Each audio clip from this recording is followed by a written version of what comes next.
Hello and welcome to Power Reflections, a proud member of the Doof Network, where we reflect on Wildbow's most righteous work as it releases. I'm Reuben Morehouse.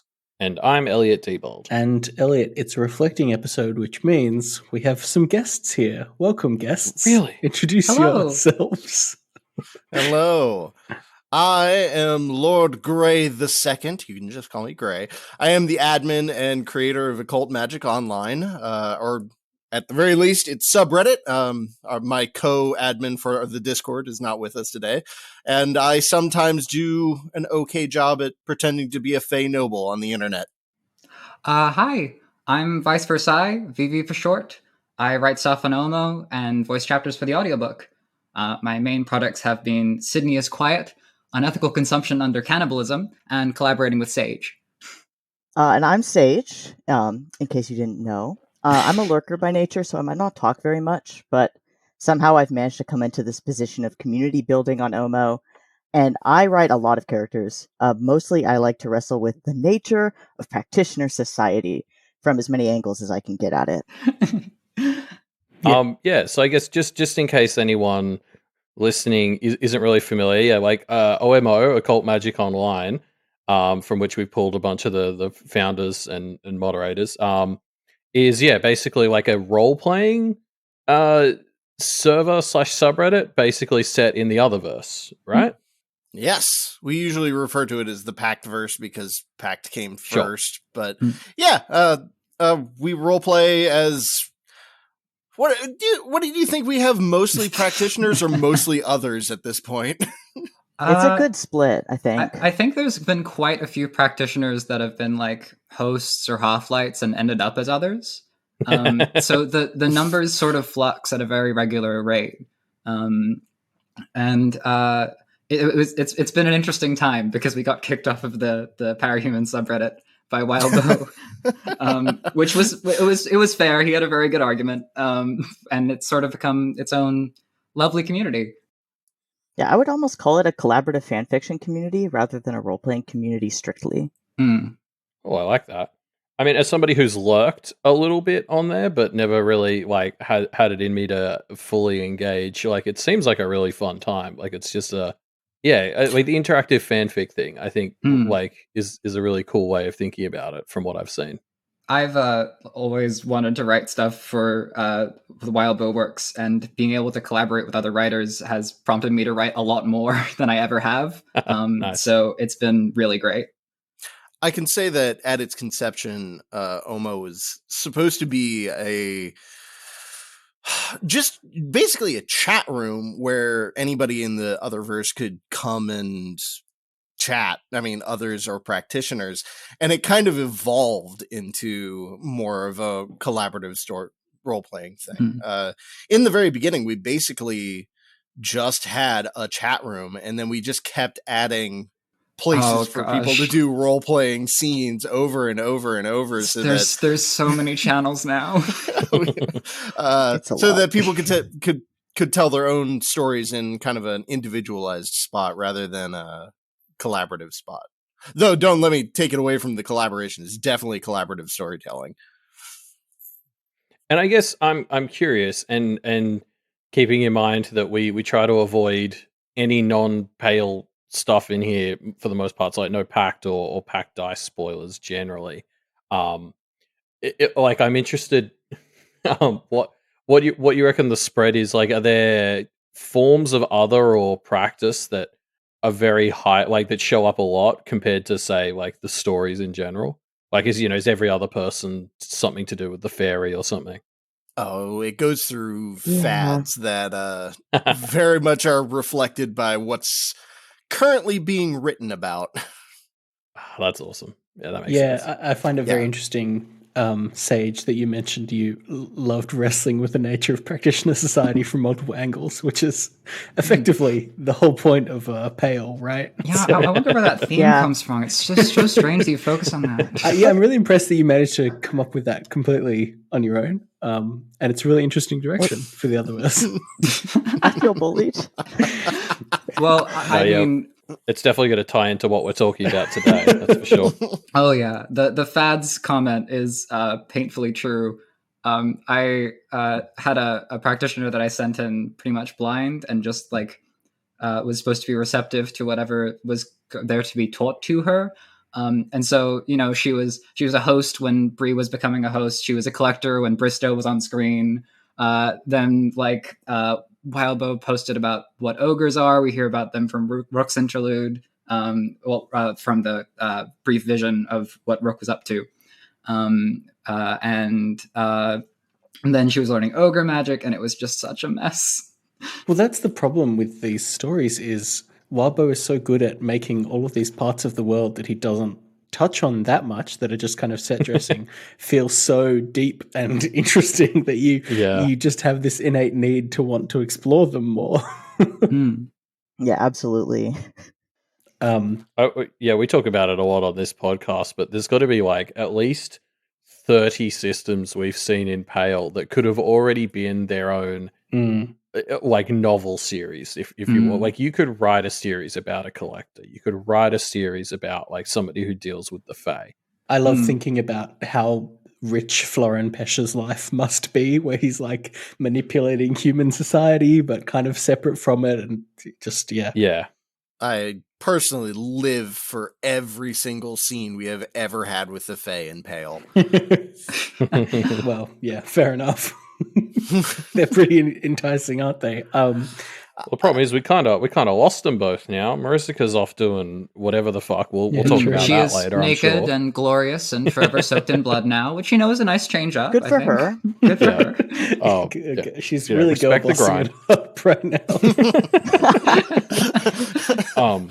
And then like I guess Guillaume is still technically a Fae, but he's like the shit kind. He went to Winter. He's not shit. He's dead. He's not shit. He's ice. It's two very different elements. Yeah, one is pure and the other one's goblin. One's the 7th court of the Fae, and the other is the 8th court of the Fae. But yeah, should we? I guess talk about. Should we get into the chapters? I suppose. Yeah. Sorry. Eventually. I just wanted to talk about OMO for a little bit because I think it's something a lot of people don't know about. Yes. And we'll have links to at least the subreddit in the episode notes for this episode. So if you're listening and you want to check it out, there'll be a link. Yeah. Please do. But yeah, let's talk about the chapters because it was a big arc. Got a lot of chapters to talk through. There were a few. Did it end up, Elliot? I know you were tracking. Did we break the record for most words in a we did arc in the end? It broke most words, most chapters, most everything's. Most awesome. All right, let's get into it then. It went better than Arc 13 too. So it did. We'll talk about that when we get to it, I suppose.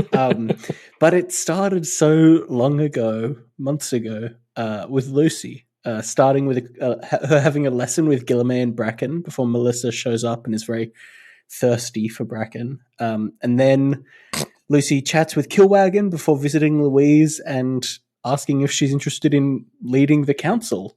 Wow. Yeah.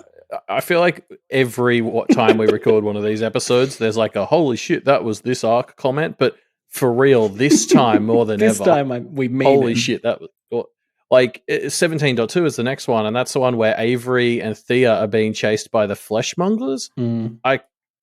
I genuinely thought I'd loaded the wrong chapter when I went to write this chapter summary yesterday and saw that was there. Anyway, Avery and Thea, they managed to escape the fleshmongers, get onto Otis's bus line, and then Otis is surprisingly chill, and he kind of gets Thea and Avery to make peace and just generally gives off some fatherly advice. What a great character Otis is. Sorry, just to say, I love Otis. I hope we see more of him soon.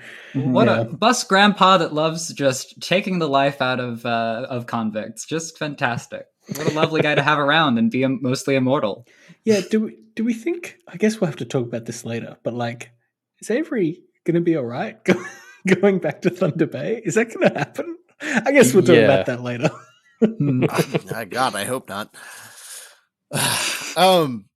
The next 17.3 is mostly conversation, but it's really heavy conversation, just for being discussion. It follows Verona, and they debate the future of Kennet, its council, its leadership, the dirty laundry that all of the others have are just aired for everybody to question. And when debating the suitability of the various leaders that get proposed, and the trio nominate Louise. And then, of course, Verona is surprised by her not boyfriend, who wants to be a boyfriend. So they don't get to have fun anymore, even when Verona decides to be a cat for a little while. I'm really glad she swerved out of doing that. Not at the last minute, but just after the last minute. She pulled out. While I was reading it, I so thought that that was going to be her window into that for a little while, and it was going to be creepy. But I am glad that she decided not to be creepy. Yeah, I was scared. I was like, that was a tense scene. Yeah.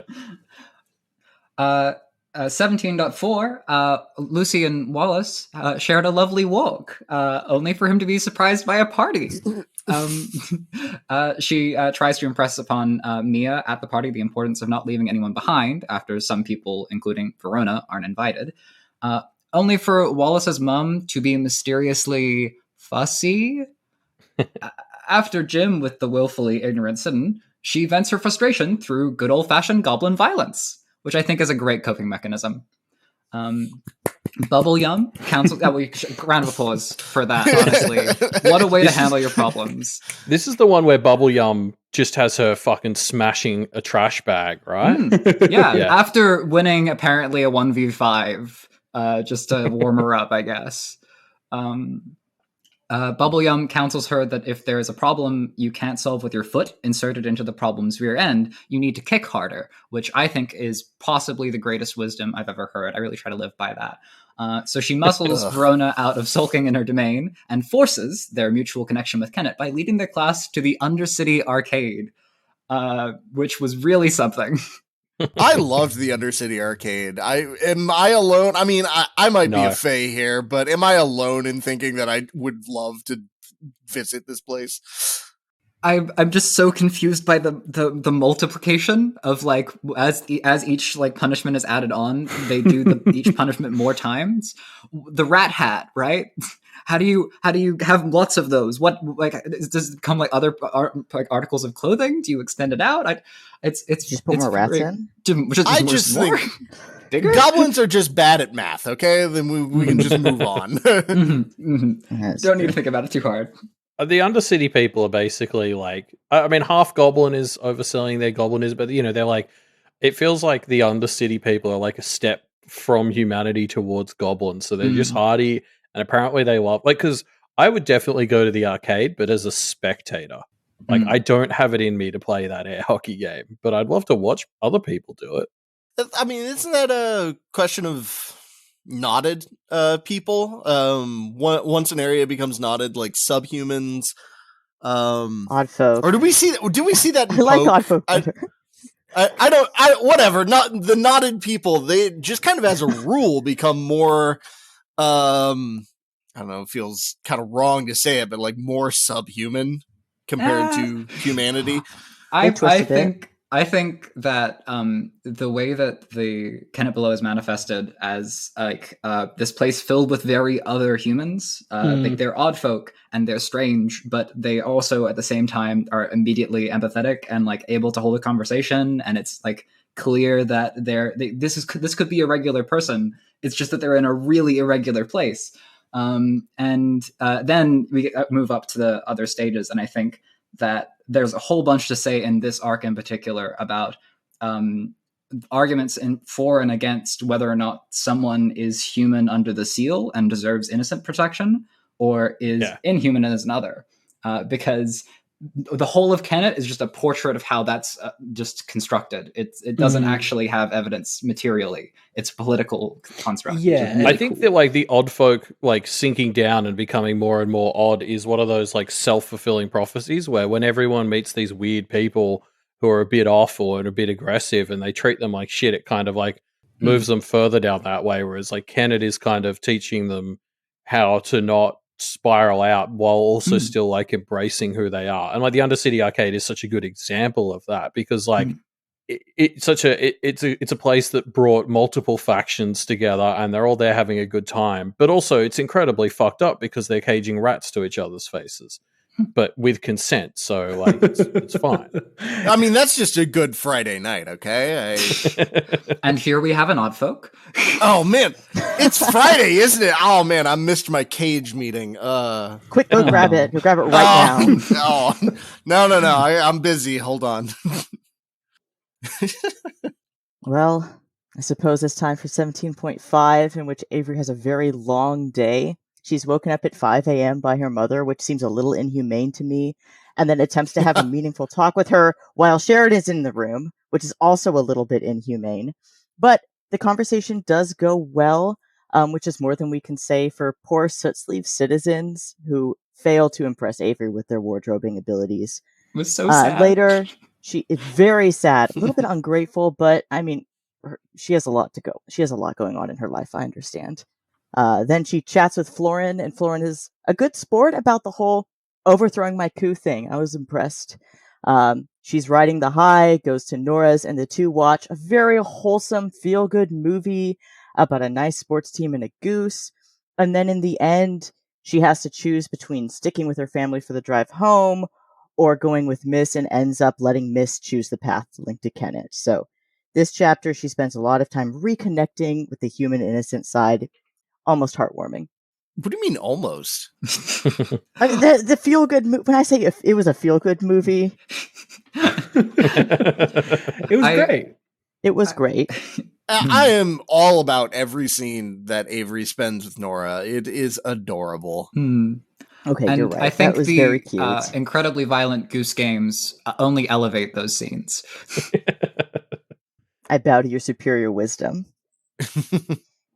So yeah, 17.6 has Avery return home, and there are many, many Kellys there.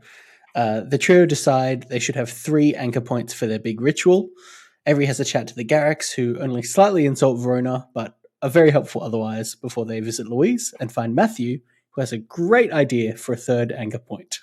Oh, does he ever? Genius, truly. So yeah, 17.7, we switch over to Verona's head, and she wakes up and she's just basically fucking around in her domain, cooking coffee with like alchemy gear, which, you know, whatever, it's your house, I guess. Then she has to head to the shitty other home that she has to do some washing. While she's there, she runs into the fetch, who is really growing into her niche, perhaps even a little bit too much. So Verona shuts her down in more ways than one and heads over to Avery's house, which is just fucking chaos because there's a billion cousins there. So the two of them take, I think it's Kyle and I've forgotten the name of Avery's other cousin.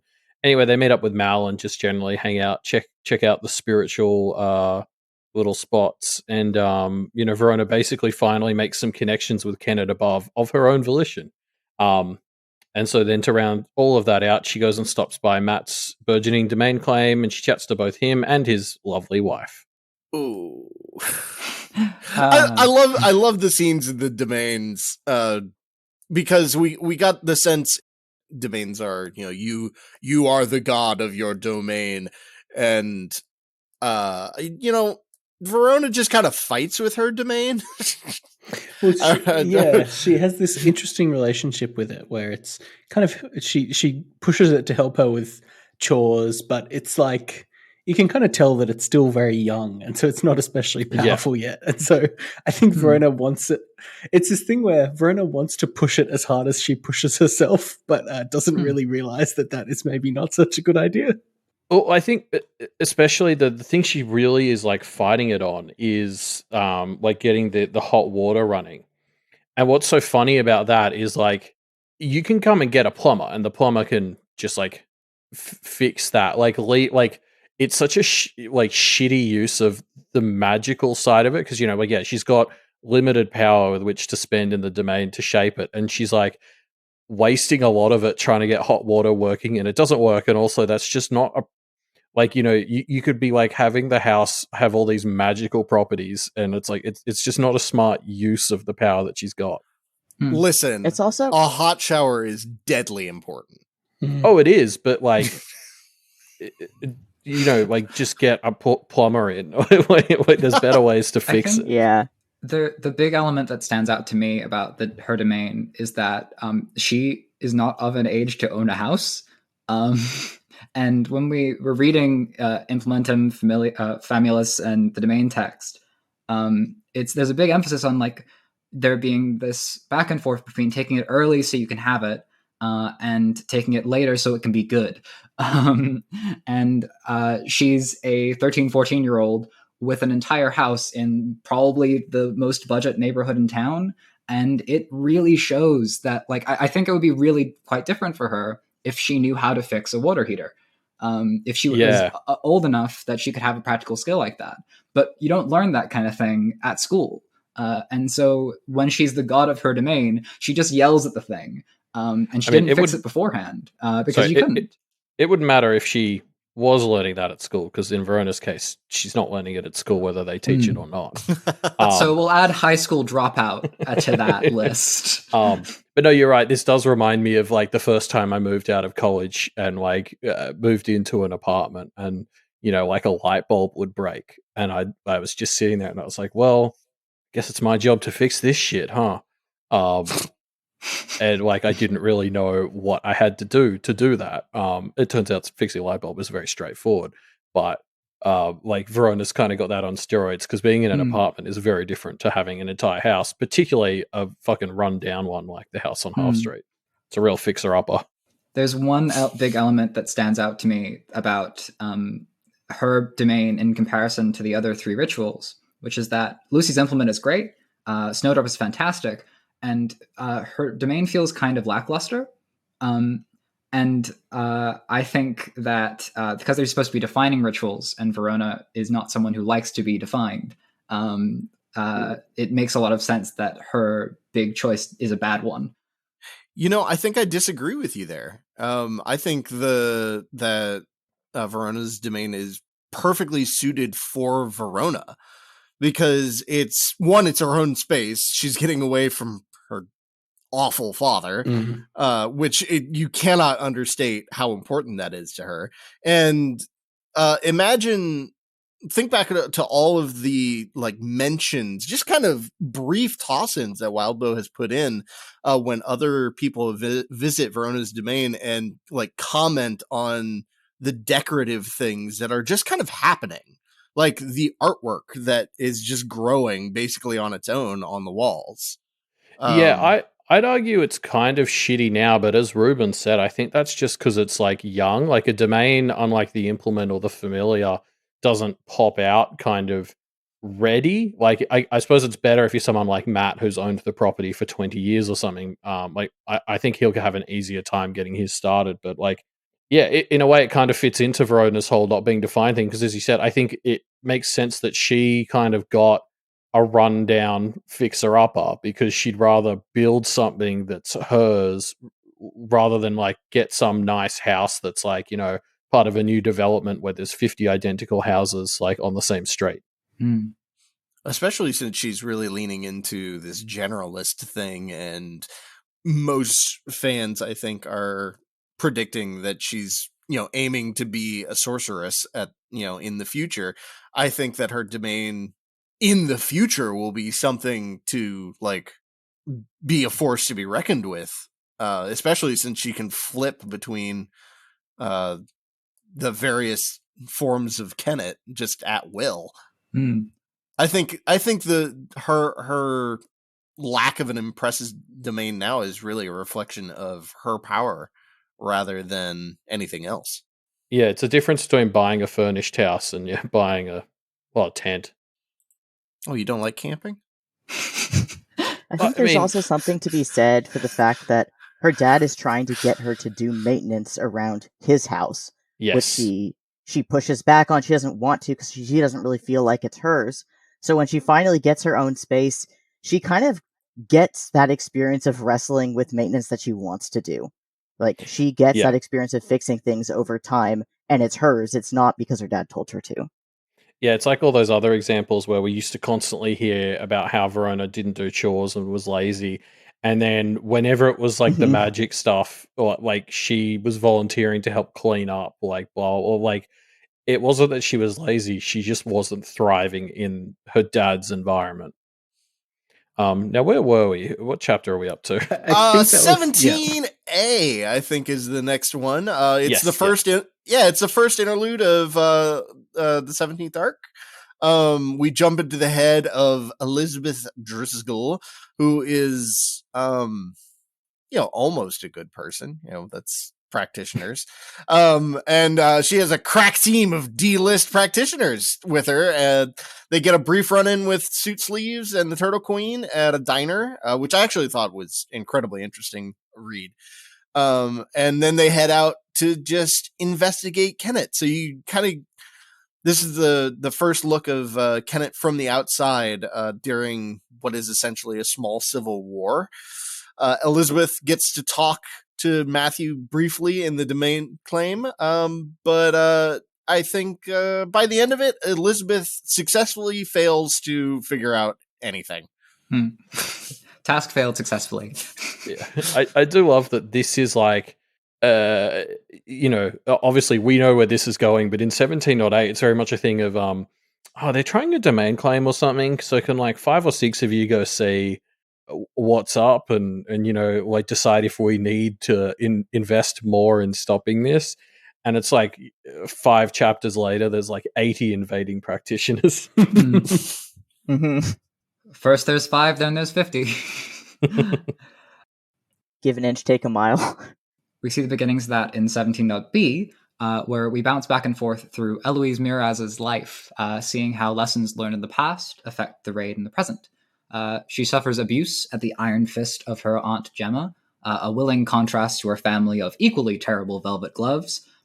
She meets Schartzmugel, the high perversion, in a church being used for unintended purposes. Maybe. Musser gives her and her husband Ulysses a rundown of each of the D-Team's members, including Milo, the ritual serial killer, Angie, the difficult, and Sin, the walking heavy artillery. He offers her family Toronto if they agree not to sabotage him. And in the present, Sin chooses violence, Verona proves durable, Milo decides being a feminist is more important than being a murderer, and they go after Marlin. Lucy constantly asks them to surrender, only for Eloise to decide her whole moral code thing is invalid because sweatshops exist. That makes sense. I loved this note so much because Eloise, where Liz felt like she was misengaged, like she wasn't getting what was being she wasn't picking up what was being put down by the people. She's had like a blind spot. Yeah, like she didn't understand that goblins were people worth protecting because she didn't understand that goblins are individuals or like are capable of being not cruel. So when Matthew brought up goblins exist, it didn't really work out. With Eloise, though, there's this a lot more like willful ignorance. There's times where she physically throws away the connection that Lucy is trying to establish with her.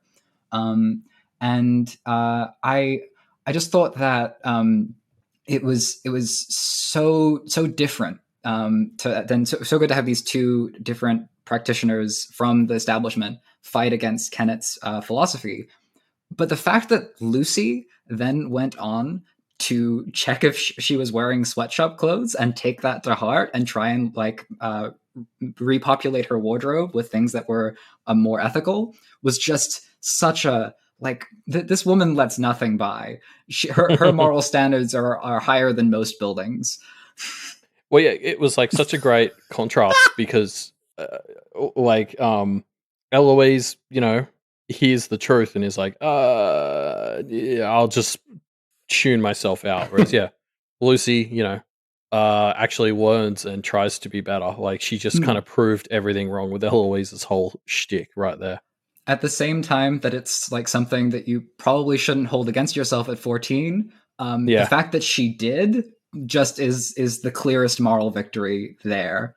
I think Lucy is kind of on fire, actually. When we look at 17.8, you have this really heartwarming scene where she's taking care of Nibble and Chloe, she's fixing Chloe's beloved sweater, and then moves on immediately from her caring about the ghouls who had just been called, not really people, to just hilariously harassing these invaders and like beating a Hennigar by baiting him into attacking innocent cops.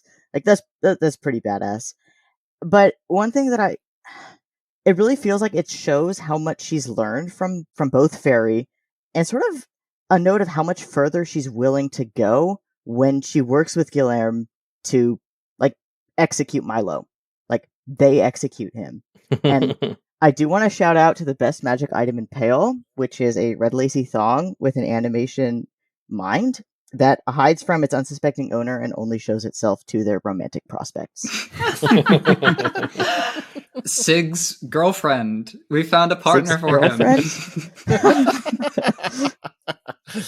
Oh man, 17.8, that ending scene, I doubt there were very many people who were not confused. Oh yeah. I think I got it. The instant like cold started being mentioned in the fight scene at the very end, I'm like, oh, all right, it's Guilherme. All right, I got it. But that was, loved it, loved that scene. It was a good. Like this whole chapter just had so many cool Fae shenanigans. Like with her glamour teleportation, or when she tricks the guy into thinking she's escaped with glamour, is so good. Yeah. It's interesting when they use glamour in more recent arcs now, since it's now a limited resource. They're being a lot more clever with it. Yeah. Yeah, we were talking about that on the podcast, I think, about this very chapter. We were like, what are they going to do when they run out? Because these three use glamour as a bit of a catch-all. And, Maricica's definitely not a supply anymore. Guilherme is going to start giving them that real, like, permanent tier glamour, which is it's a strength in certain circumstances for sure. But, I don't know if the story will go on long enough for this to be a real concern, but it'd be really interesting to see how they do without it going forward. I really want to see how winter glamour is different. I mean, we know that it is more permanent. It leaves much more lasting effects than pretty much all the rest of glamour out there. But it's still glamour. It's like an inherently temporary false thing. I don't know. I still want to see more of the Fae. I don't know. My guesstimate from what we've been told so far is it's like it's much more durable and hardy than regular glamour, but also like depending on the fairy you get it from, like way more limited in what you can do with it. Like we've seen how the flavor of glamour affects things. Like I remember that scene early in the story where Lucy and Verona got messed up because they turned themselves into sunlight with Maricica's glamour. So there's probably just like a bunch of things you can't do with winter glamour. Like, so it's the strongest, but also the least flexible. I think we've already begun to see the Kenneteers do their best to not use their glamour, with like Verona innovating in alchemy, working on that summon, and especially for Lucy, who is a fairy duelist by description. Her usage of curses later in this arc is just incredible. Yeah. Speaking of later this arc, 17.9 has Verona just really up to some proper shenanigans. She's really just fucking with the invading practitioners, setting alarms, interrupting their sleep, getting them kicked out of their hotel. She's almost caught, but she has befriended Macaulay Hennigar, who bails her out, which is very nice. And then, Musa begins his lordship claim. Yeah. Let's not forget the earwax donation from this chapter. Oh, yeah. But yeah, so in 17.10, we jump back in Avery's head as she's heading off to the paths. But before she goes, she's catching up with Rourke, who's really being a bit of a downer right now, and I'm sure that's not going anywhere bad. But anyway, she picks up Jude and a couple of his cousins too, and they all head out to the paths. There's just a whole pack of paths here. We run into the Page of Suns, who we'll talk about later, I'm sure, because he's very straightforward. And then they ultimately meet up with Miss in the Stuck in Place, but she's been caught by Wondercand. Luckily, Avery's able to make them a deal to get them to bog off, and they start prepping for Miss's big ritual. We get to see more of the Stuck in Place in 1711, and I don't know about you. I think Stuck in Place is actually my favorite path lost area that I think we've seen. Partly because we spent so much time actually looking at it, and partially just because it's interesting. It's Cassos of a dead godhead. Love it. But in this chapter, Avery decides, it's good time that that Avery tells Jude that, hey, this person, other that we're helping out here, they're bad. They might have murdered one of your relatives. But Jude is very understanding, a little bit more understanding in Mrs. direction than Avery's direction, since, Avery kind of hid that from him.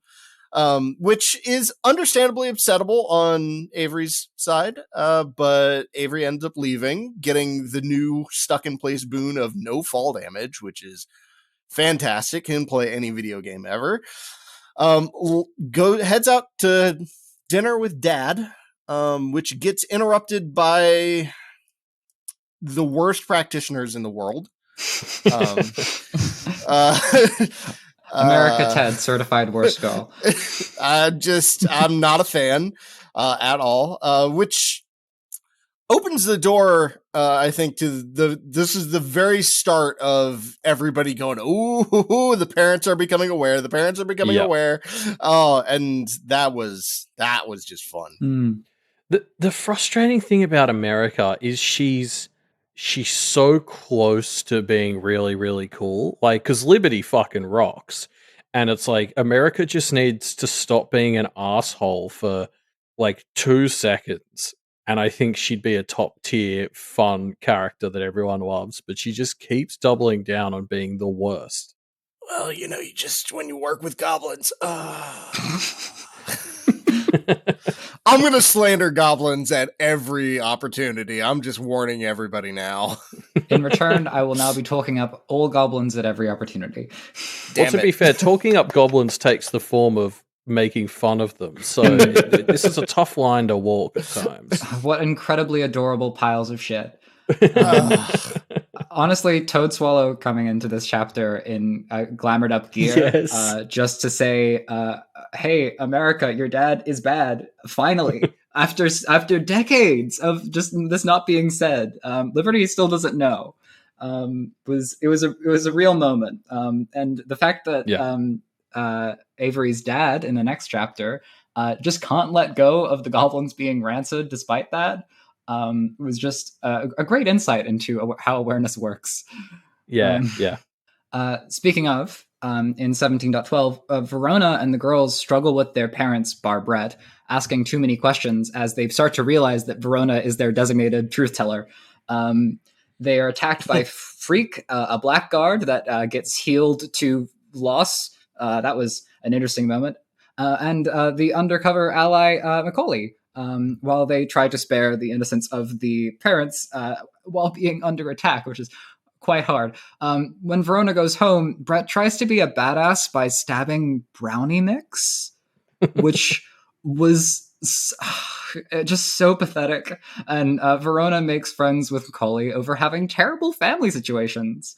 On the way over to her domain, she discovers that Rook has apparently convinced Edith to risk it all to try and empower her own doom from outside Matthew's domain. Man, why is Brett the worst? In this scene, he was hanging out in his saggy tighty whities. What is happening? You can't do that when you live with people. Anybody? Just anyone. Yeah. I'm now convinced that Brett has grown up with goblins. I think that is the explanation. He's actually an overlarge goblin. That would explain a lot. I reckon even Cherry Pop would be like, nah, fuck being around that guy. It's so interesting that he's the... Go ahead. Go for it. Oh no. I'm so confused. Like, what did Verona's mom ever see in this guy?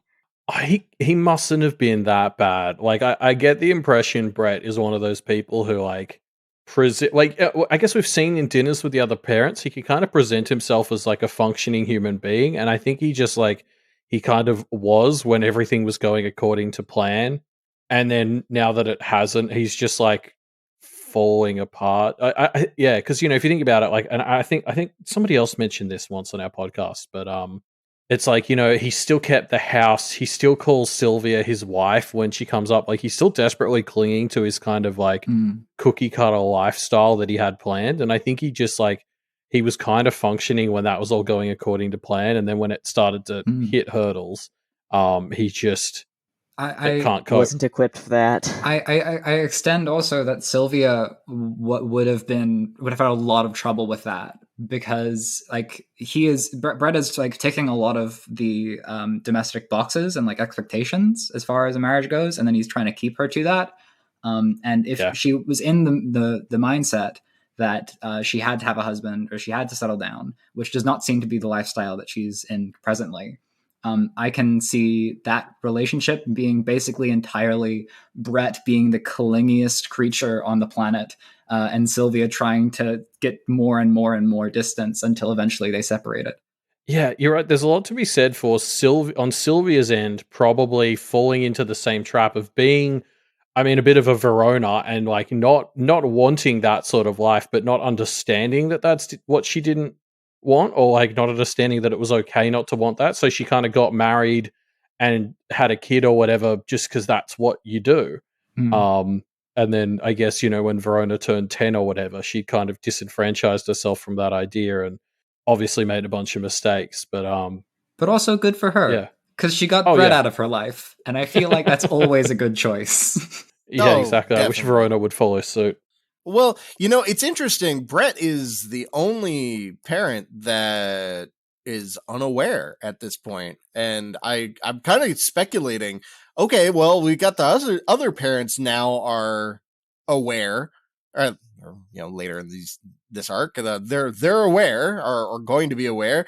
How, you know, are the aware parents, the awarents, are they going to the awarents? The awarents? I like it. Are they going to be keeping what they have to join on, you know, keeping secrets from Brett? Or I mean, you know, where is this going? They're probably looking for excuses not to talk to him as well. Like, you know, I'm sure they'll be fine. They're already doing that, to be honest. Yeah. Do you even need to work at it? Like, he doesn't talk to people. No, true. Like, I think Sylvia is the one that Jasmine brought up as, like, she felt like she needed to... I think that'll be the really interesting thing to explore, is, like, there will be a lot of benefits, I think, both to Verona and everyone in general, if they brought Sylvia on board. I think she'll naturally connect with Verona, and I think she'll be good at this world, but I reckon Verona will take some convincing to think that that's a good idea. Well, I think I don't know what the age requirement is in Canada, because I don't live there. You can become I believe it's emancipated youth, and I believe in America the age is 15, though feel free to correct me if you know the correct answer or can use Google. I think that's definitely the route that Verona has to take. I think here, Verona right? talked about that in one of the it would have been arcs and arcs ago, and I think she said 16, but don't quote me on that. But yeah, kind of what you're saying. Like, I think the problem is she's still about a year or two away from being able to emancipate. So it's almost what she does in the meantime. Well, I mean, you magic that up, and I mean, you just have to magic some legal clerk into be, oh yeah, no, I can be emancipated. Just put some winter glamour on your birth certificate, and then you're golden. Perfect. Yeah, you winter yourself up a year older or whatever. Guillermo ends up being really big in Found Kennet because he helps with the tax fraud. So, 17.3, we see a little bit of a rehash of 2 long-term notes, which is Lucy doesn't get an invite to Verona's sleepover, so she fights through practitioners, angels, some scary old people, and Biscuit, all to try to get to Verona's domain to this sleepover. And then when she gets there, the real crisis was that Verona handles stress poorly all along, but she does come clean about the forswearing risk. And so they have a quick strategy session about where to draw their diagrams with Zed. And then finally the trio meets up and talk to Brooke about her dealings. Yes, 17.14. Avery is playing with Kerry, goofing off before gunshots and fireworks force her into action. She has a bit of a brief chat with Anthem, but he doesn't really listen to what she's saying. And then she helps Matthew escape from his successfully claimed domain, carrying the captive Liz with them. More trouble threatens to enter town, but before we can deal with that, trouble hits a little closer to home instead. That's right, because the next one's 17.15, and that is, I mean, it's the big one, but it's already fallen by the wayside after the interludes. Yeah. The bigger number 4 of 8? This is the one where we rotate through all the Canada POVs as they basically finally bring all of the important parents on board. And they kind of have to rush through it. They don't really finish, but they do just enough so that they can get some consent to run off and finish their diagrams. And, in the end, it all works out because Miss makes her triumphant landing. An excellent scene. Oh, yeah. That was very cinematic. There were paintings of it within 24 hours. Yeah, multiple. Yeah. It was great. We move on for the first finale interlude. I want it to be known that I've got some notes here that are wrong. These are Gray's own words. They haven't been written by anyone else. Easton song is it song? It's Sonjete is what we're saying. Sonjete for the audiobook. Oh, wonderful. He is an interesting choice. I didn't realize that he was as young as he was early in the chapter when I was reading. Which, reading in hindsight, when I reread the chapter, made everything so much worse. He's making inappropriate comments about Verona. He's just talking. You know what? He's just awful. I don't like this chapter just because of whose perspective we follow. But we do get a perspective of, again, Kennet from the outsiders. We get our first taste of what Kennet Found is going to be like with all the writs and whatnot. We get the chaos of non-violence. And Easton does realize that, hey, war mages, they can't do very much, and looks down a doll person's shirt, realizes that they don't have nipples, and immediately starts plotting how to use that information. Yep, just a swell bloke. I have to give it to Wildbow. I think Wildbow is one of the most awesome Xeno perspective authors I have ever read. But I wish he wasn't so talented at writing the perspective of really, really awful people as well. I do not. I really like that. I really appreciate that, actually. If there was an interlude from Brett's perspective, I've blocked it from my memory, and if there is going to be in the future, I'm going to preemptively block it from my memory. I would pay so much money for that interlude. I don't know if I could handle it, to be honest. Like, I'm remembering, I think it was Arc 5, where we had it was like 5.A was Clem's POV, and then 5.B was Daniel's POV, and it was like, wait, does that mean 5C is going to be from Sharon's perspective? the skeptic. And then it was just like an extra material from her phone, and I was like, "Oh, thank God!" Like, See, I thank actually God wanted Walbo the saved. skeptic, though. No, see, I think Walbo saved both himself and all of us from having to be in that mind space for a couple of days. And like, I feel like with Brett, it's the same. No, you're seeing mercy where there is only planning. Obviously, Brett is going to become a skeptic, and you're going to get both at the same time. Oh God, they're final gonna boss become is married. Oh, Sharon God. slash Brett. Oh, Shret. New ship name. that's fitting. Oh no. 17 taught Y Bellinger. Y tries very hard to remember the good and ends up ignorant of all of the bad, as Nicolette keeps trying to tell him. He gets very annoyed at her for interrupting his indoctrination of a young 15-year-old. Miss tries to convince Anthem to leave, and the War Sorcerer appeals to older and stupider laws to shoot her in her non-existent heart. Marachika is naked and glorious and forever soaked in blood. Oh, nose on the wool, knuckle bones in the hands, carmine in the BHI, oh my. It's just a great chapter. 17 point Z is more like anyway 17 point Z, we go back and forth, and we see AJ, this poor kid, become Musser, and like back and forth between time. He's risking being forsworn if he doesn't have the best grades, and so he makes the decision to make the ultimate sacrifice. He makes a decision for his best friend to make the ultimate sacrifice. And then he doesn't stop. He just yes, he just keeps taking. Like that is sort of the straw that breaks the camel's back, and then he just keeps taking, keeps compromising, and then it all culminates in him really taking on the mantle of the Musser essence and almost losing everything about who he is in the end. Years later, when he and his familiars are defending his claim, finally the Kenneteers arrive, and they give him a choice that he's not ready for. Whew. And thus ends the arc. Wow. Hell of an arc.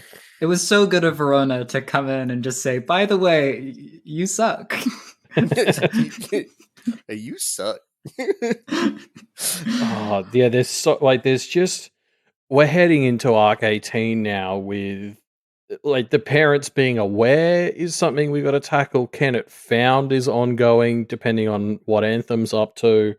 Like obviously, 17.Z ends with Musser about to make this big decision. Like that's so many important and ginormous balls that are in the air right now in this. Like even Summer Break, I don't think had like a chapter where it was like, oh shit, like I don't know what I'm more excited for. One of the things that I think is very true of Wildbow stories in general, but Pale is definitely demonstrating, is the feeling that everything is set up for a climax that is then also set up for a climax that is also then set up for a climax, and it's just always building up. And like in other books, it's more escalation, and now we have escalation of quantity instead of quality, and there's just so much going on. Which comes together in Charles jumping off of from the ropes with a steel chair at the end of this arc. I just, there's so much to expect from arc 18. I do love how Verona got in that line where she's like, Charles is want to just come in and blow shit up at the last minute, and he's fucking done it again. Here we are. And, now they're like negotiating with Musser. So good.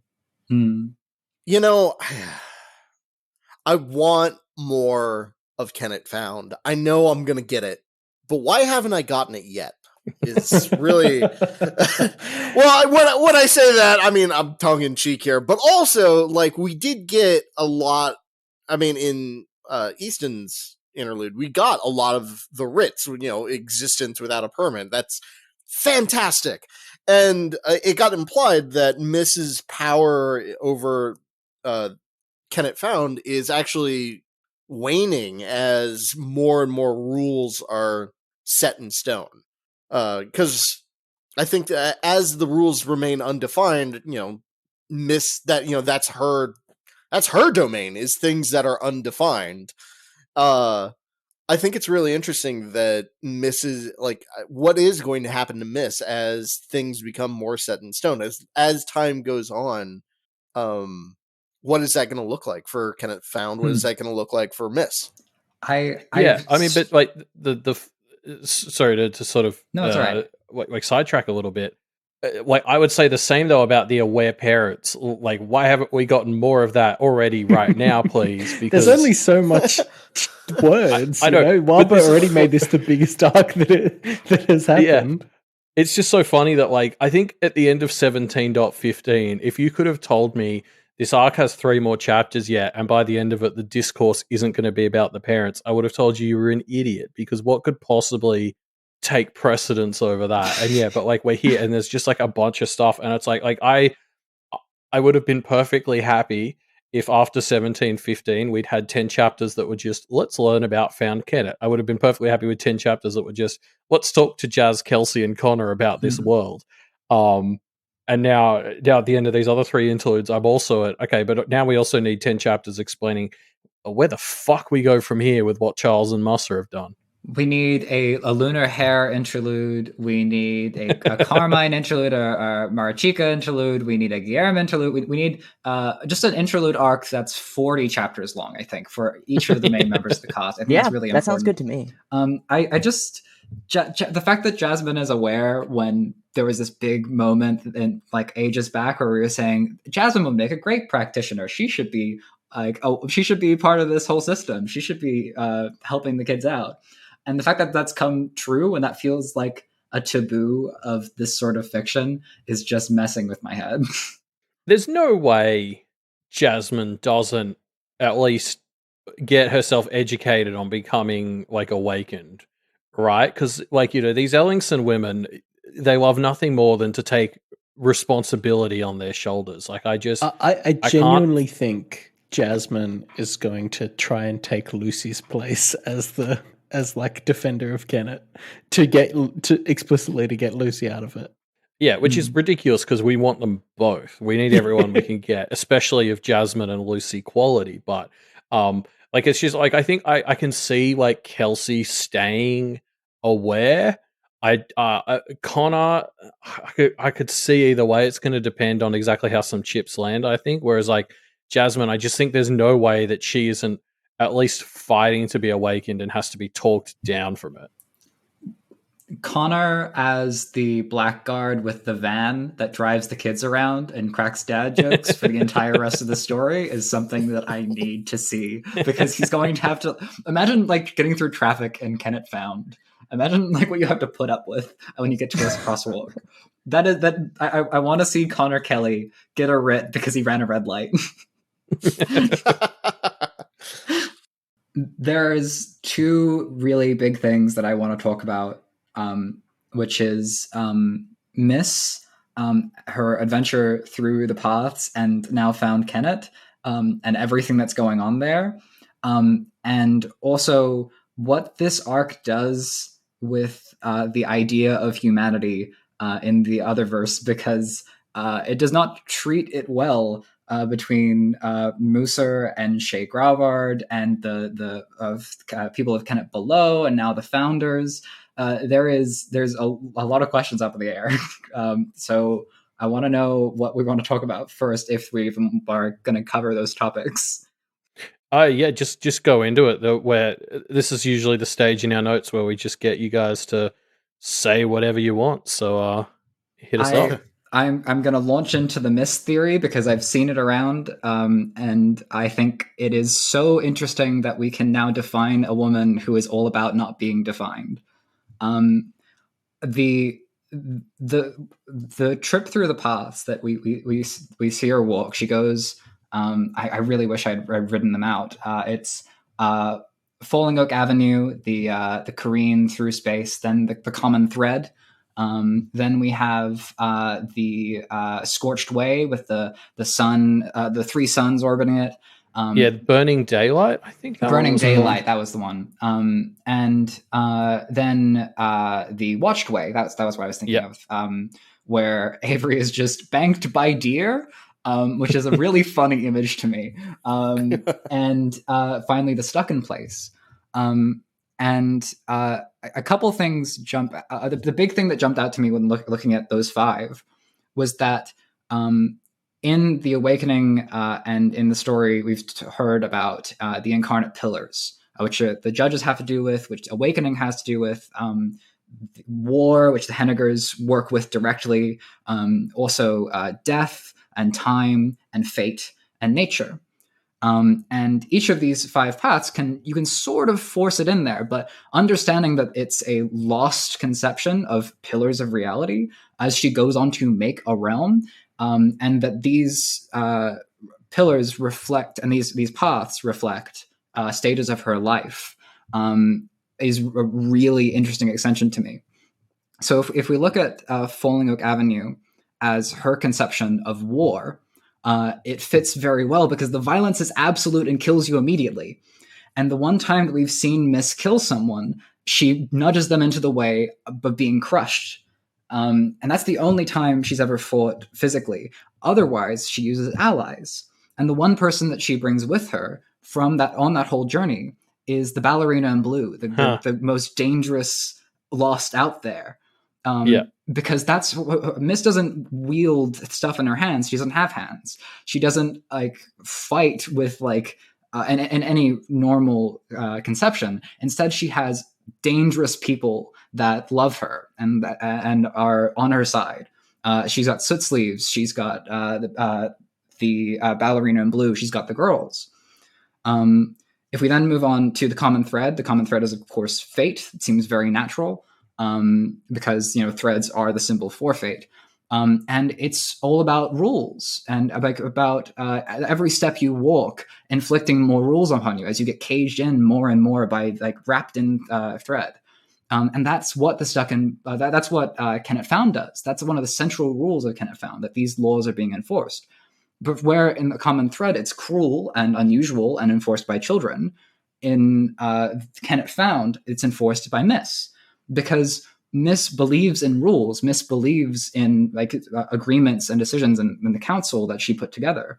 But the world that she lives in believes in the Seal of Solomon, and it believes in binding, and it believes in agreements that you never escape from, else you're forsworn and destroyed.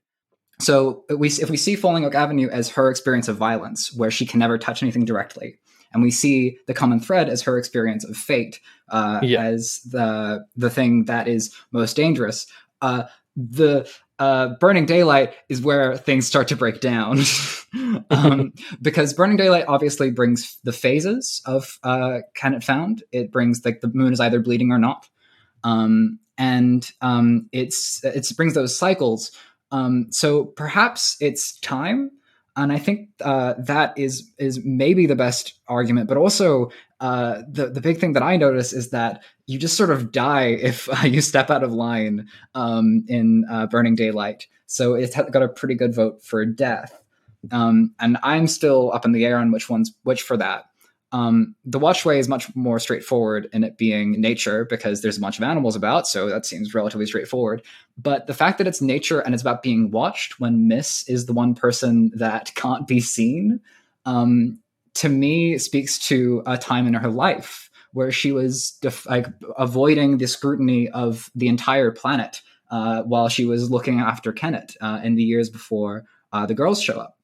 And then finally, we have Stuck in Place, which is either time or perhaps death, ultimate fate, the end of things, where she gets bogged down in rules, bogged down in these traps. She keeps getting brought back here, and that's what Kenneth Found ends up being all about. Because as she is falling into definition, as these practitioners are asking these questions of her, she is being limited and defined and defined and defined, and she hates that.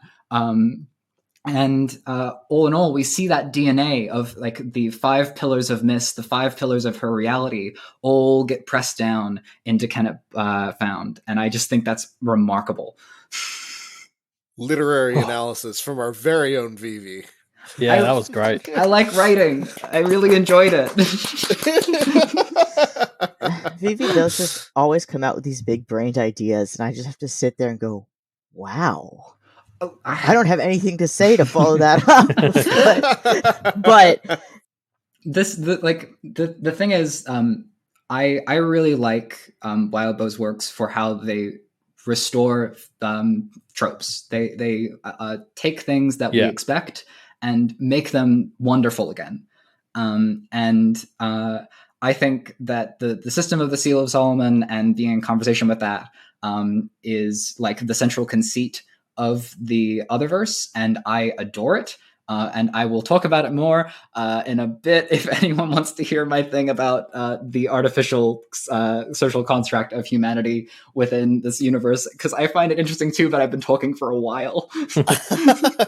Well, I'll jump off of your remarks on the stuck in place. We have seen time and time again that your power source has an impact on whatever you're trying to power, be it spells, be it the area that you're in. You even talked about it earlier in this episode about different types of glamour having an effect on whatever spell you're trying to do and how it's appropriate. Maybe that's why that Verona can't fix her water heater, because she's mostly goblin powered. Well, I want to speculate on this fallen godhood that made the stuck in place. How is that going to impact Kenneth Found? What do we know about? I mean, we know nothing about the fallen godhood, really. But it is a power source, and true to fashion, that has to impact how everything is shaped. How a power is used is dictated by the power itself. Well, I don't get the impression that it's like a still connected power source, like it was during the landing, but it's a bit of a one-off. So Miss has the ability to sort of shape things from there, I think. But I definitely I remember the reason these theories really took off at the time the landing happened was because we see like little bits of all these paths built in. Like obviously a lot of people connected the way the writs are given out to the common threads, and we see a lot in some of these. I think it's mostly in 17.y where Miss just like drastically changes size and stuff depending on like how you're viewing her. Like all that weird perspective shit came from the stuck in place. I don't know. The tie-in from that to the 5 pillars is a really fun connection. I can't entirely claim it myself. I saw it on the Discord in addition to like thinking over it. But I'm thinking now perhaps there's one ingredient in the DNA of abruptness, where like each of those paths have a quality of, if you make a mistake here, you're gone. Falling Oak Avenue most of all, definitely Burning Daylight. And I think that's just a path thing, isn't it? Like, if well, you think about even the Forest point, River actually. That's probably just a path thing, but that even is then even more relevant because here is a path dimension. So presumably, if Easton Sanjite tries anything, he will be gone. And I look forward to that because I don't like him very much. Well, we haven't actually seen the results of a writ yet. We were told that a part of you becomes lost with each writ. We haven't actually seen that on screen. We don't know the results of any of that, let alone the people are the lost in Kenneth Found that are actually aggressive when you're wandering around without a right to exist. I actually have a pull from 17.y when they're getting the calls from Eloise and Estrella when the laws are being cut in. And they discover that what happens appears to be that you lose something.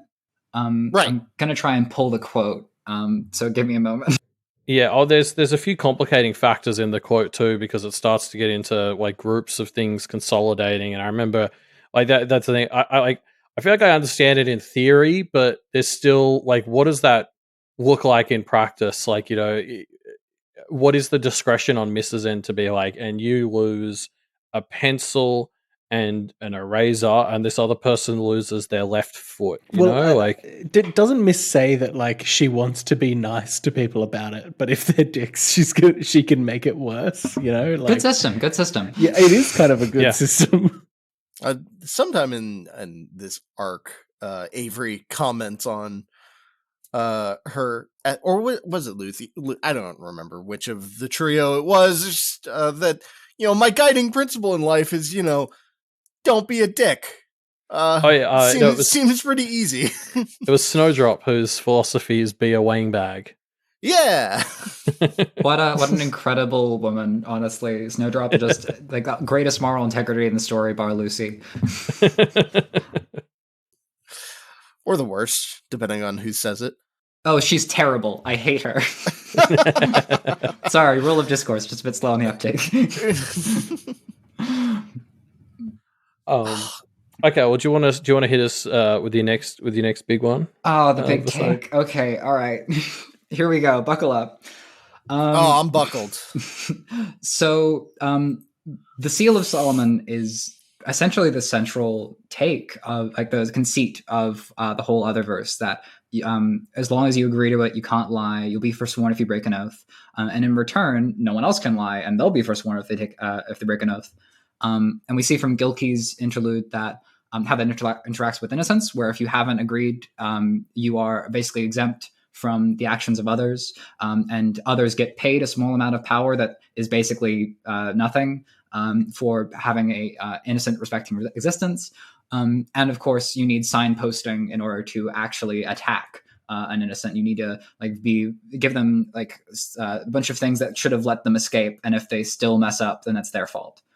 And it's from there that we get the whole secret world of the setting. And the grand thing that I think we see in this arc is innocence is a construct of the seal. We know that. And a component of otherness under the seal is that you are more defined as whatever word is used to describe you. And your otherness becomes more definite. I think in 5.d or that was also where it was mentioned, or maybe it was in one of the Famulus-y implementing text things, that it was during the seal that other was defined as like below human. I think even below animal. Yeah. The reason we have familiar forms, according to Famulus, is that there is human. It goes human, animal, other, and others get elevated for making a bond with humans, so they get an animal form. Which, you know, means that there's a class structure here. And the class structure is people, animals, and then the others who are also people. Over the course of the story, we've like had a bunch of holes poked in that. I think the first meeting with, I think her name is Mads, the tattoo artist.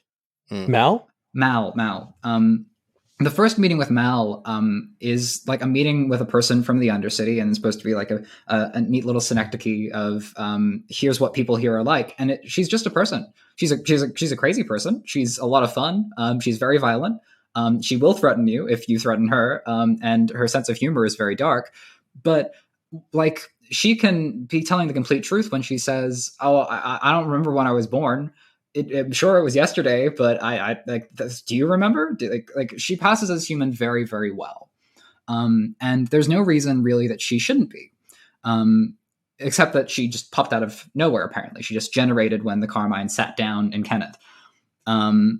Then we keep elaborating on that. We see more from Kenneth below, and we have the Bitterstreet Witch, whose first name is Bitter, middle name is Witch, middle name is Street, and last name is Witch. She doesn't have a regular name, but when Nicolette takes her on as an apprentice, it's not as an other, it's as a person, and not an awakened person either, and just some sort of aware that looks really creepy with her broken limbs. And at first that gives us like this setup for, hey, maybe not everything you're seeing is everything you've been told is what you're seeing. These odd folk seem very people-like, even if they're a bit rough around the edges. And then in this arc, we get two things that really messed me up. We get Shae Grabard, And poor Shae has been put in a bottle-shaped body, a body-shaped bottle, and she's still allowed to practice, but she's bound like she's another. And like her rights and free will are wholly secondary to her use to her family. She has basically been murdered and paid the same fate that we feared for likes of John when he was bound, and all of the kind of others that we've been afraid for throughout the story. And yet she's still allowed to do magic like a normal person, despite, having interesting skin, apparently, according to Easton. She's got extreme prosthetics. Just really, really extreme prosthetics. That's all. So we're starting to see that, like, in the establishment, the humans that hold power, the practitioners, there is this big question, or there is this big hypocrisy, I would say, of whether or not even they are human. And we have the culmination in that in the reveal of AJ, as he goes from AJ to insisting that he be called Abraham, which is his father's name. He's telling his dad, call me your name. And then he takes on the entirety of the family legacy in a horde of echoes and spirit and like animus essence.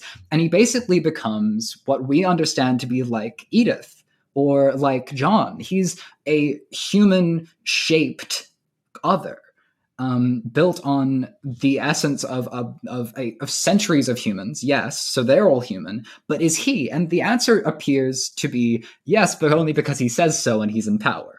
And there's a great tragedy there in the. I'll be real quick, and then you say what you want to. Where go ahead. AJ considers under the system to annihilate himself completely, barring a single note of which he's happy at 11 years old. And he says, I want to only exist in the terms at which I loved movies, which is basically saying, I want to be nothing but an echo of the only joy I've ever felt.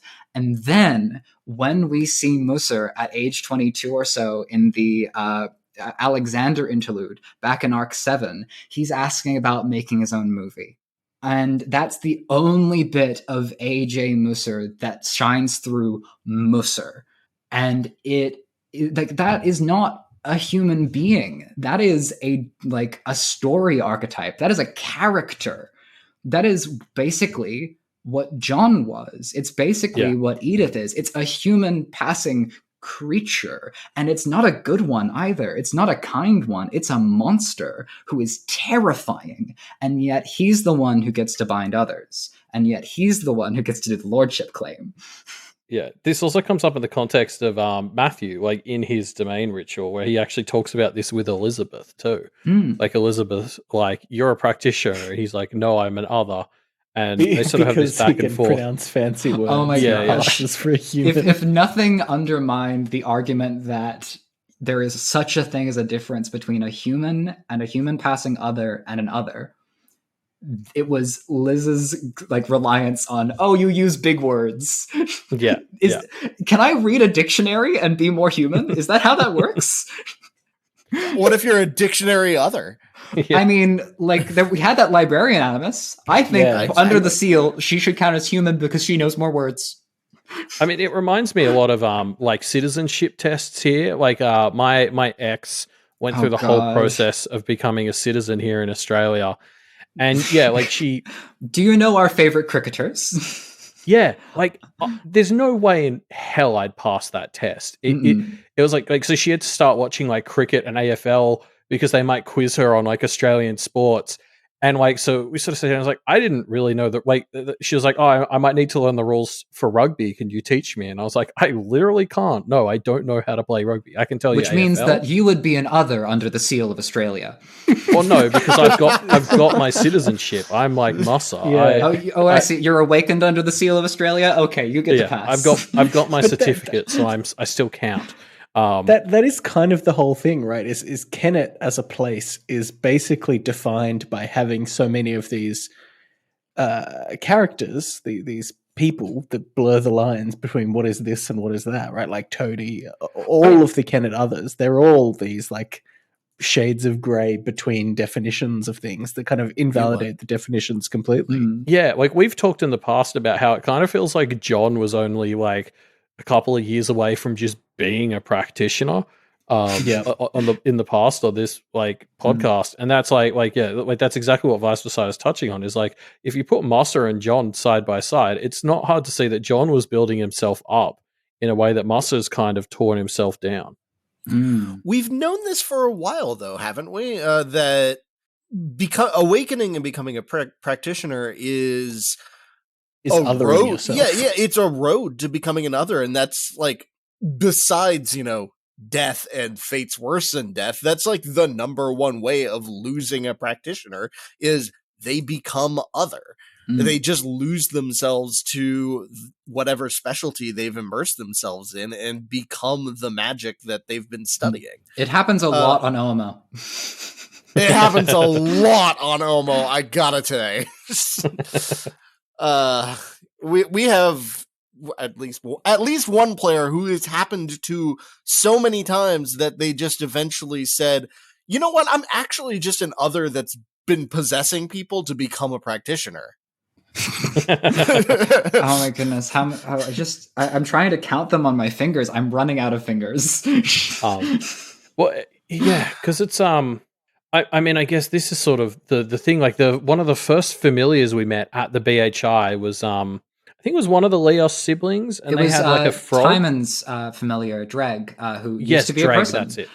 Yeah. How in the hell do you remember this stuff? Jesus. I'm voicing the audiobook. I read the chapter. I could have just read the chapter like minutes ago and wouldn't remember that. Well, more accurately, Timon and Dreg both appear on Avery's familiar bond, so I just read the chapter where Timon showed back up. I'm being unreasonably specific anyway. Yeah, like that was again one of our first examples of meeting an other in the context of the like general practitioner society, and he was a promising medical student who like lost his self and was now the frog buddy for like a 13-year-old. Like, and nobody seemed to sort of really talk about the fact that this guy used to be like a person, and they didn't treat him like that anymore. Like, Like, it has been there. Remember right how from at the time Lucy asked Timon how Dreg was doing after he took a bad hit and was like weakened, and Timon was just so surprised that someone was asking about the well-being of his life partner, the person he is going to be with forever. And like Snowdrop deserves that level of respect. Everyone deserves that level of respect, frankly. Except goblins. Nah, goblins too. It's just that I know this has been a big theme throughout the story, that there's this great injustice in the seal, but the fact it's come that to a head our in this antagonist, our grand antagonist, is our grand antagonists are the Carmine Exile, who is a forsworn human being. Oh, Charles has run the whole gambit like 3 times at this point. He was innocent, then he awoke, then he was forsworn, now he's an other. Well, like, now he's God. Like he's ticking all the boxes. I think the big goal of Charles is just going to be him sitting down in an argument for his personhood and saying, like, trying to like gainsay the whole system, because it's obviously incoherent except for its usefulness. People believe whatever lets them do their family practice better, whatever lets Musser have more claim, whatever lets the Grabards have more control. And the big note that we're on, where Charles's solution to this appears to be just to go even further back. If you're saying might makes right, then I'm just going to make the biggest others I can. I'm going to ascend Marachika to godhood, and I'm going to claim all the lordships. What do you have to say about that, Seal of Solomon? Apparently nothing good, judging from where things are going. Now, the judges are under control of when an other comes into being. the judges are the ones that implicitly bind that new other to the Seal of Solomon. So presumably our Carmine Exile has a hand in saying, hey, you are bound and you are not. It makes me wonder, how serious is he about this idea of going all the way back? Because he has a say in going, hey, here's a godlike other not bound by the Seal of Solomon. Have fun. I wish I knew if that were legal, because I'd be excited if it was. I think we heard at one point that it was within their rights to determine how like automatic that was. Like I vaguely have this memory of someone explaining that like some others just pop into being with an inherent understanding of the seal, and it's like the judges who decide that. So it is sort of like a. Charles. Domain. Yeah, Charles is going to take whatever the least seal, like whatever that spectrum is, whatever he can afford to push away from. Like I feel like he would do. Like the minimum amount of seal knowledge he can give them that he can afford to is presumably what he'd do. Like he can mess with how gainsaying works. So he can mess with how much power you lose, whether you get karma. For defending yourself, like he did with Verona, just messing with her. He can presumably control whether or not something is bound to the seal. I'm pretty sure I recall from Toadswallow's interlude that you have to if you are bound to the seal. There's like an obligation to spread it. It's self like the virus that it is. Then you have the final point, I think, that he's making these others. He's doing his full summoning task. And the first thing that, the only thing that we've seen him make is the Red Heron Inveiglement and then the Hungry Choir. And both of those have really interesting connections with truth, where the Inveiglement was just filled with bugs and was supposed to mess with augurs like Alexander and greedy people like Alexander, and it didn't work in the Carmine's vision. And then you have the Hungry Choir, where you must sing. That must be a rule of discourse. So I think otherwise you get eaten alive, which is interesting enforcement. But I think that what we might see from these others that he's just releasing to kill and take all the lordships is really weird rules of discourse, just so that they can't be understood, or they can tell the truth in a very Snowdrop fashion, just to mess with people. Yeah. If we got more Snowdrop, or just a giant Snowdrop, I'd love that. Like, because the other example of people fucking with that we've seen is when we first learned about the Oni from Corbin, he was explaining that they all got together and decided that, every third thing said by a great other would be inverted or whatever. So like he's also working with Rook a little bit now, and like so she's presumably on board with that sort of idea. Like just fucking with little rules of discourse as much as he can definitely sounds like something he'd try. Mm-hmm. It's setting precedent too, is fighting against the system. I mean, that's part of the reason why all of these practitioners, Musser in particular, are so bent on destroying Kennet, is because this is a pocket of precedence that will spread. Yep. Do you remember that was Mrs. Attention? Yeah, in Mrs. Interlude, there's that ominous note. Where we felt it was very ominous at the time, if I'm remembering the discourse at the time, where she was like, Kennet would set precedent for much of the practitioner world. The girls did not understand just how much influence they had. And then this happened. Oh, jeez. So I guess, like, with all that in mind, I'm just curious to kind of pitch a very broad question at y'all, which is, like, do you consider what has happened in this arc as like a victory? Like, are the Kenneteers in a better spot than they were at the start of this arc? Because really, like, the practitioners all arriving now was kicked off by Matt's domain claim, which was kicked off by wanting to do this ritual. So a lot of all these guns having fired now is because of them deciding to go ahead with this. And especially, remember, Found Kennet was conceived as something to fight Charles, and then obviously Musser kind of took the fore as the enemy. But yeah, like, do you consider where we are at the end of 17 a victory? or not a victory, but like are they better off now than they were? I guess. What's the score? How many rugby points did we get? Tries? Yeah, What are they? exactly. I don't know how you play rugby. I don't think they've won. I don't think they've lost. I think the situation is merely changed. This is something also, are they in a better position now than they would have been if they hadn't done this? I suppose is my real question. Like, was this a good idea? Good. I think from the perspective of, like Muscle was coming to town and he was going to fuck it up, right? Like without the stuff that they did with Found Kennet and without the stuff that the bombs that Charles dropped, they were going to lose, right? But it wouldn't have happened for quite a while. Yeah, but we know that that Anthem was in a fight against Muscle that he was against Miss that he was probably going to win. I don't know, like.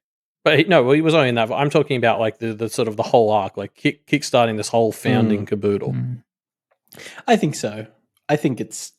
I think so. I think they did what they had to do. I think they've they've survived longer. Not well. yet. No, I think because if they hadn't started Matt's domain ritual for this, the Musser and Co wouldn't have come at this point. But they would have I'm eventually. going to say that. Yeah, they would have eventually for sure. What they've accomplished advances their own desires, but doesn't necessarily advance their position, if that makes any sense. Yeah, I like that answer. Yeah. Because from like in the long view, they are now like they've always been the protectors of Kennet for the whole story, but now they have a whole new level of stress that's been piled on them from this new situation, from the awareness, from just everything that happened in this arc. Like, that is a whole hell of a lot of stress that Lucy's mom definitely touched upon with some thoroughness. So this arc, I don't know if it improved their situation in that, things are better for them, but it's at least changed to be in a way that they'd like, rather than letting things just happen to them in a reactionary sort of way. They kind of took charge and went, okay, things are going to be bad. At least they're going to be bad in this way that we can change. Yeah. Yeah, I like that. I also think that on some level, like, they've benefited just from being proactive and being the ones to do this wild thing that everyone had to come into their turf that they controlled, hypothetically.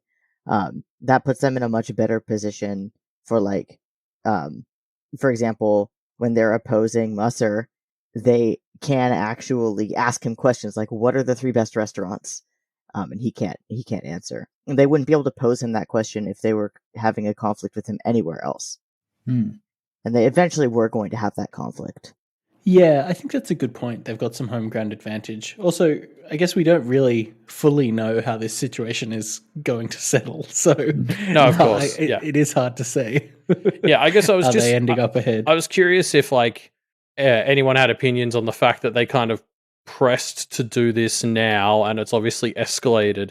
Like, I think at the start of Arc 17, it was like, oh, we'll do this ritual for the weekend and it'll be kind of crazy, but then it'll be done. And then 10 chapters later, there were like 80 practitioners in town, and it was just a complete disaster. And now we've seen Miss is already like half dead. I assume Anthem's going to get called off because Wildbow's not that cruel, but like, I just thought it was interesting of like to consider whether this could have gone better if they'd done it at a different time or something. I have Would there have been a way? Yeah, I probably not. Like, I think that's the thing. Muscle was probably as busy like as he could have been. I don't know. I mean, like, what would have this looked like if they had decided to create a Kennet Found before the Carmine got reelected by violence?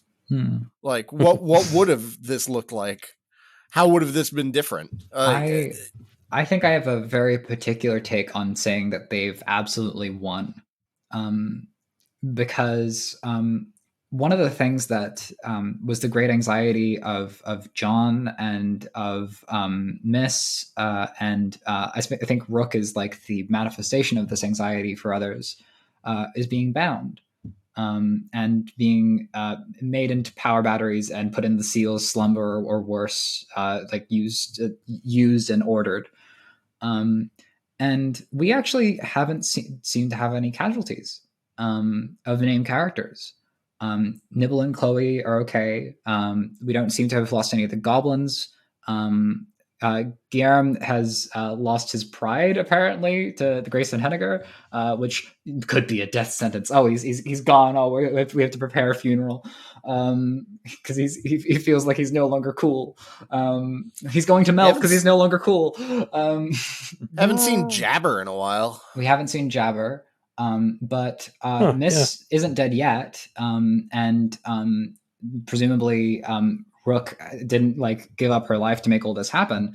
And what we've gained from this massive risk of the 80 practitioners in Canada, and I think 7 are disabled, like 3 die.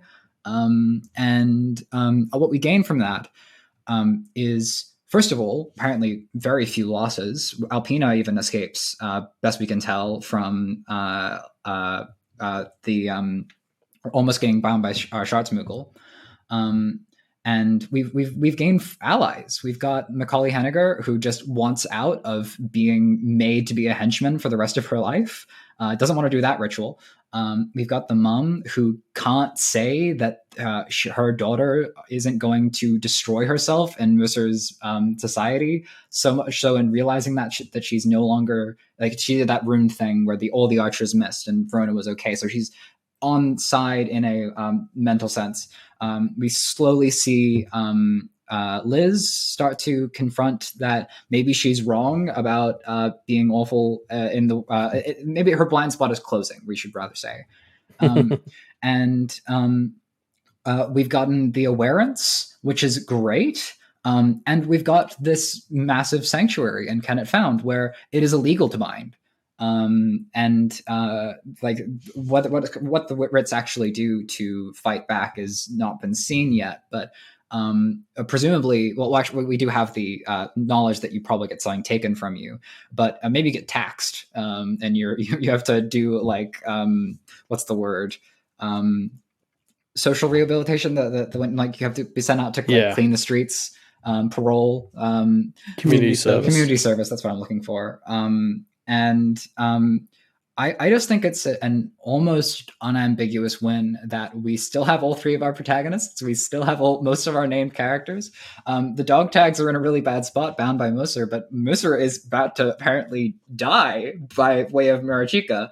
So we might just be okay. And it would be, to my mind, quite interesting if what the story ends up being is coming to a conclusion in a political and social sense, but not a conflict sense. And we see Pale reach arc 18, 19, 20 as the stuck in I keep going for stuck in place when I mean Kennet Found. As Kennet Found becomes this peaceful place to be where you can just go for a nice walk and not worry about being bound, a sanctuary for others, and maybe a sanctuary for the practitioners that want out of Musser's regime too. So I think this is the infrastructure they need for their absolute moral victory if it survives. If Anthem doesn't shoot it. It's amazing to me to think that Wildbow intended this to be a really short work. Oh yeah. This is gonna no time at all. Didn't he like at first say this was gonna be like 6-month thing, 3 arcs or something? If I recall from one of his retrospectives, I think this was after he stopped writing the PHO Sundays to be in like reply with the Paraverse. He was saying that writing for Pale was like dating a high school crush and it going really, really well. And I like that.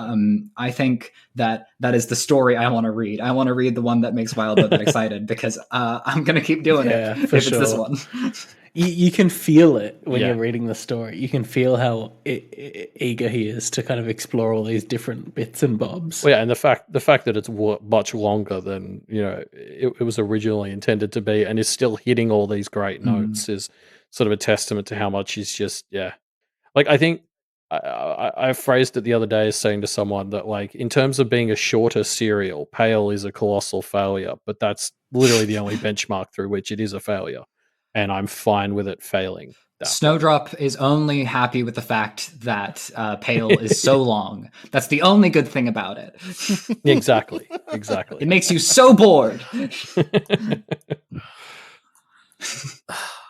Yeah. Okay. So something we haven't really talked about yet that we should come back to is Avery obviously gave us some more Hazel related tinfoil when she had a chat with the page.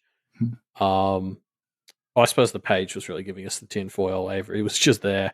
So I'm curious where everyone's at with I don't know, just all the shit to do with Hazel, the page, what have you. Are you going to have to, in every reflecting episode now, ask the visitors, hey, well, what about Hazel? Where are you on that? I mean, I guess it depends whether it keeps coming up, but yeah, potentially. I won't keep talking. Someone else go. Well, okay. I don't think that it is a huge mystery. Knowledge of Hazel has clearly been lost. And that's it. That's like a circular argument. You can't find it. It's been lost. The only real way to discover the things that Hazel discovered would be to walk the same path without a capital P here. The same sort of route that, Hazel took in her life, because at this point, Hazel's gone. Her and her knowledge, it's lost. And yeah, but we got a book that we can do updates on every 5 years. It's honestly, it puts me in the same mindset as the Bronze Age collapse. Oh, we had civilization a while back and it's gone now? No elaboration there. I mean, that sometimes there are no... I like this about Wildbow's works, not just Pale, but all of his works in general. Part of his world building is to give tidbits of information that don't get elaborated on. They're just knowledge that exists out in the universe that we as readers just don't get to know. And I feel like Hazel is one of those things, not just for us as the reader, but as mysteries that just exist in the universe. We don't know this thing. We can't really know this thing. And I that feels satisfying to me. I know, I mean, I'm alone in a room of people who are here to speculate, but I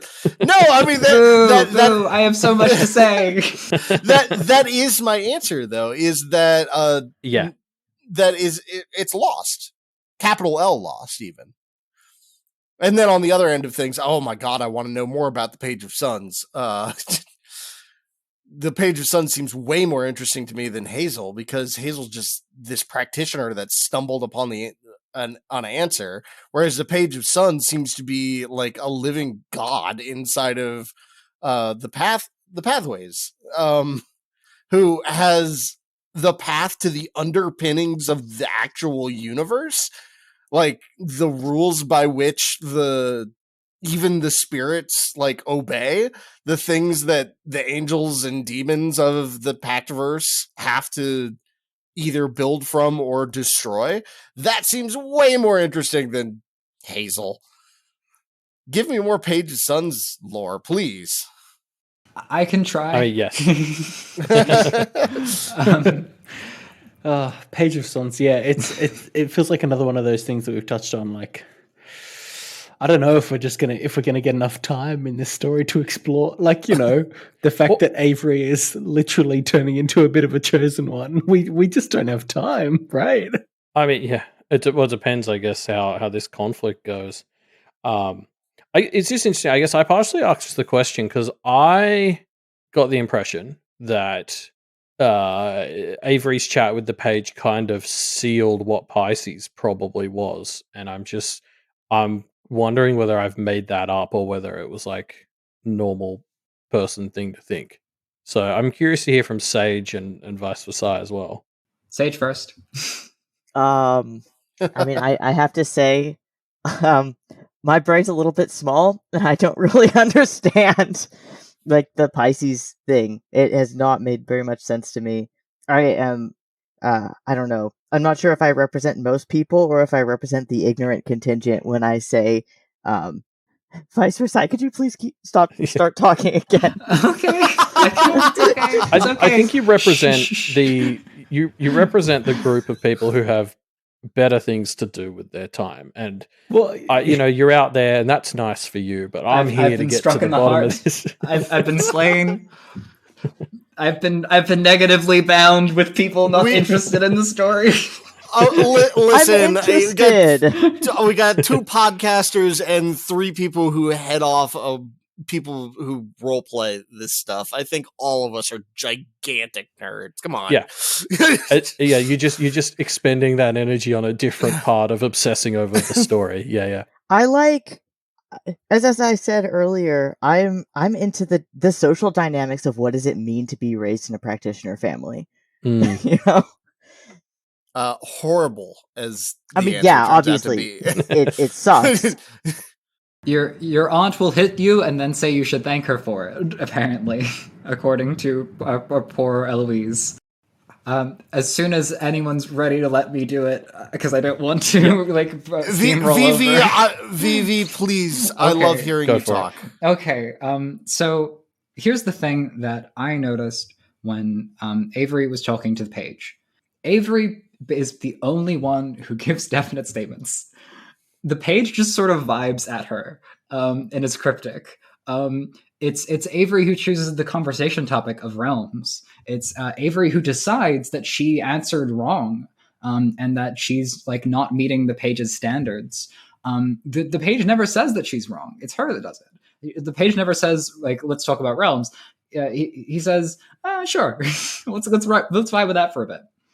And the thing that the page apparently does cosmically is arriving when people are doing things that are without precedent. And it's very interesting that there is also a Queen of Ends, which seems like a very natural complement to something that visits the new. I would assume that the Queen perhaps visits the lost, or like knocks things over because she doesn't like them for some reason, which appears to be the fate that Wunderkind has in store, according to the page. But it continues a understanding of the paths that we have that is almost complete. The paths is where things go when you don't care about them. Whereas like the spirit is this shifting realm of what matters to people. And reflects like big moods and what things people are going through, and like the buildings that matter to them. The lost places and the paths are where things go to disappear, and it's not because they're not valuable; it's because they're not being thought about.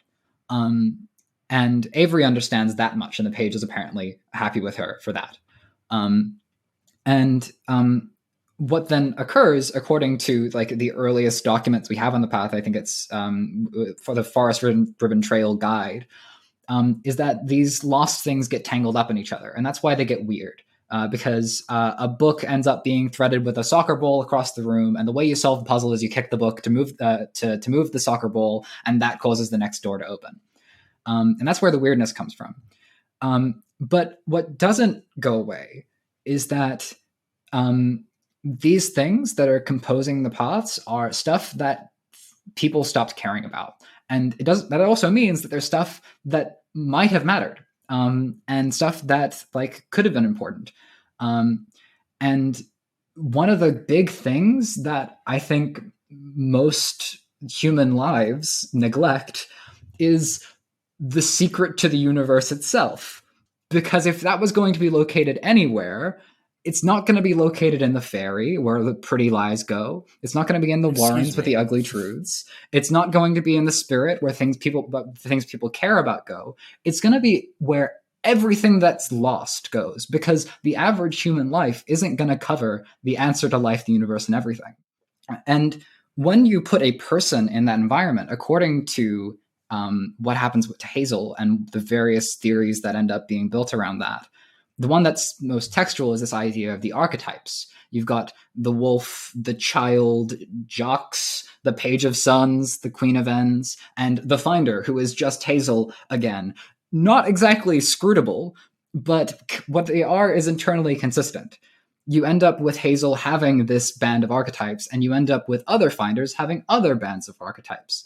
And the simple answer there is not that Hazel is encroaching on the secret to life, the universe, and everything. What's happening is that Hazel is going through the paths like a Katamari bowl. She's gathering detritus. She's gathering stuff that doesn't matter, and she's connecting to it. And she's becoming this big old momentum of stuff that's trying to become coherent and make sense. And what happens when things start making too much sense and people start holding on to them is that they come back to Earth, and that they land. And this is where my point happens, because I know it's been a bit.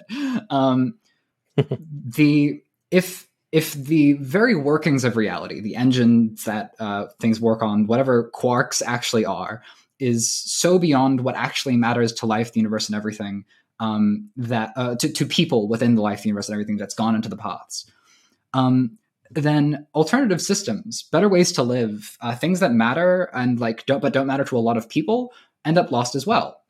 And so basically what Miss did in making her founded realm was she went through a bunch of paths, a bunch of stories, a bunch of wrapped up bits of meaning, took them all together to make something coherent, and she brought it down to the planet and said, okay, I've now made this so meaningful that it's here again. And the system that she brings is, maybe you should have a better social contract. Maybe the Seal of Solomon isn't working too well. Maybe binding people is bad. Which, slavery being bad is a pretty, a common idea these days, and she's making it more popular, and I'm quite fond of that. Weird. So the thing that is happening when you contact with the paths is not you are reaching the secret to life, the universe, and everything. That's way off. That's far away. And Hazel spent 100 years gathering momentum, building up her Katamari bowl, gathering this cool little band of meaningful people that she's put meaning into that matter to her, not to the universe. And going on these adventures and telling the story and connecting it into one big meaningful thread. And then she starts to encroach on what might actually matter, the thing that's at the very edge of the human experience, at the very edge of what we care about, which appears to be noting again that the pillars of the universe and in the Otherverse are stuff like fighting and dying and time passing and the fact that there is green stuff, and also sometimes stuff happens for a reason. Those are the 5 pillars of reality. Beyond that, in the lost spaces is where you can find other answers. And Miss goes and finds her answer. And Hazel goes and she finds her answer. And Avery goes and she's asked about her answer. And what is going on there is not this big finding of meaning. It's finding of meaning for a person. And then they're bringing it back to see if anyone will care about it enough to make it part of reality again, making it go from being lost to being found. So when you look at Hazel and you look at Avery and you look at the Page of Suns, you gotta go for a moment. You just need to recognize that there is an answer beyond them that is not what is going to ever show up here. They're just figments. They're just visions. They're just guessing. What is actually being said is more something about the person doing the adventure. What Mrs. trip through the paths, Hazel's adventures through 100 years lost, Avery's contact with other worlds. And what is being characterized is the person, the finder.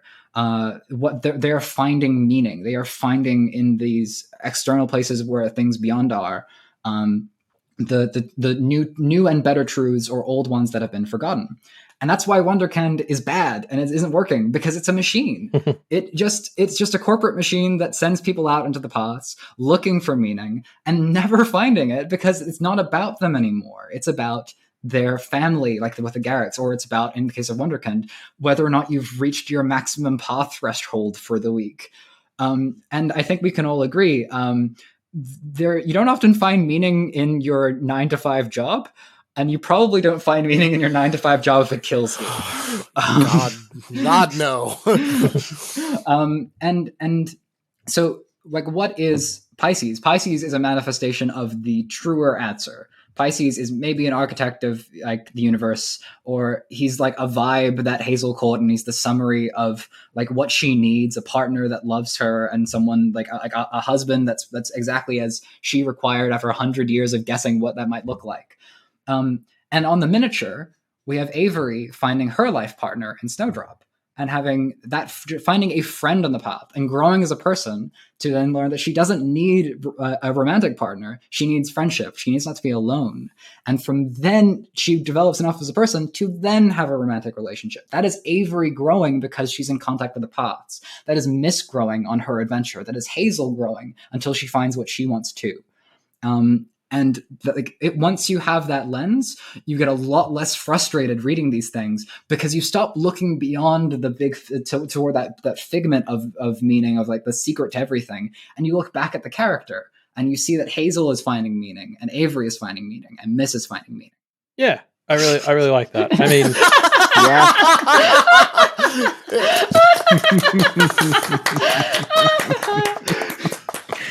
Vivi, is this what you guys talk about when I'm at work? Yeah. Oh. There's a reason I'm writing fan fiction in this universe. I care about it a bit. Yeah. No, I definitely like a lot of that, because it overlaps heavily with like a lot of my own reads on the paths, obviously. But I get, yeah, it's because I disagree on fundamentally what I think Pisces represents in Hazel's journey, and potentially what the constructions represent in everyone else's. But like overall, I'm 100% on the same page with like Wonderkind is such a great example of how people can go about the paths wrong, because it's intentionally ignoring everything that they really have to offer, and it's such a place that's individualized, as you say. Like you've got these archetypes running around, like the wolf and the page, but the way that they really intersect with you as an individual, and like the way people try to catalog that seems to fundamentally misunderstand what they represent. It's so interesting. I have a big thing on that. It's just this neat little symbol. The leader of Wonderkind is a child, because he's eternally a child, because he never grows up, because he never finds meaning. That's good. But because it's interesting, I would argue that the paths as a whole represent childhood in a lot of ways. Like it's the whimsy and the imagination of childhood. That's in the grand cosmos of the Otherverse. That's kind of what they are. The main thing that gets lost. They were originally called the Dreams. Yeah, it's one of the things that are there. Yeah, it's it's such a. I had an epiphany of thought right there, and I'm putting it to words. Hold on. It's the dreams, the lost, the paths is such a highly individualistic experience that maybe categorizing things like Pathfinders do, and Wonderkind do especially, is the wrong approach, in that it gives you some rewards, but it's not the sense of exploration that you guys seem to be talking about here. You're unlocking meaning through understanding yourself and how you relate to paths, not the things that you're getting out of it. Which kind of points to Avery being like a super successful finder in the very near future. I think the fact that she's now started to call herself a path runner as opposed to a finder is sort of like almost the point of that, right? Because she's not going, like a finder goes to the paths to try and milk shit from it.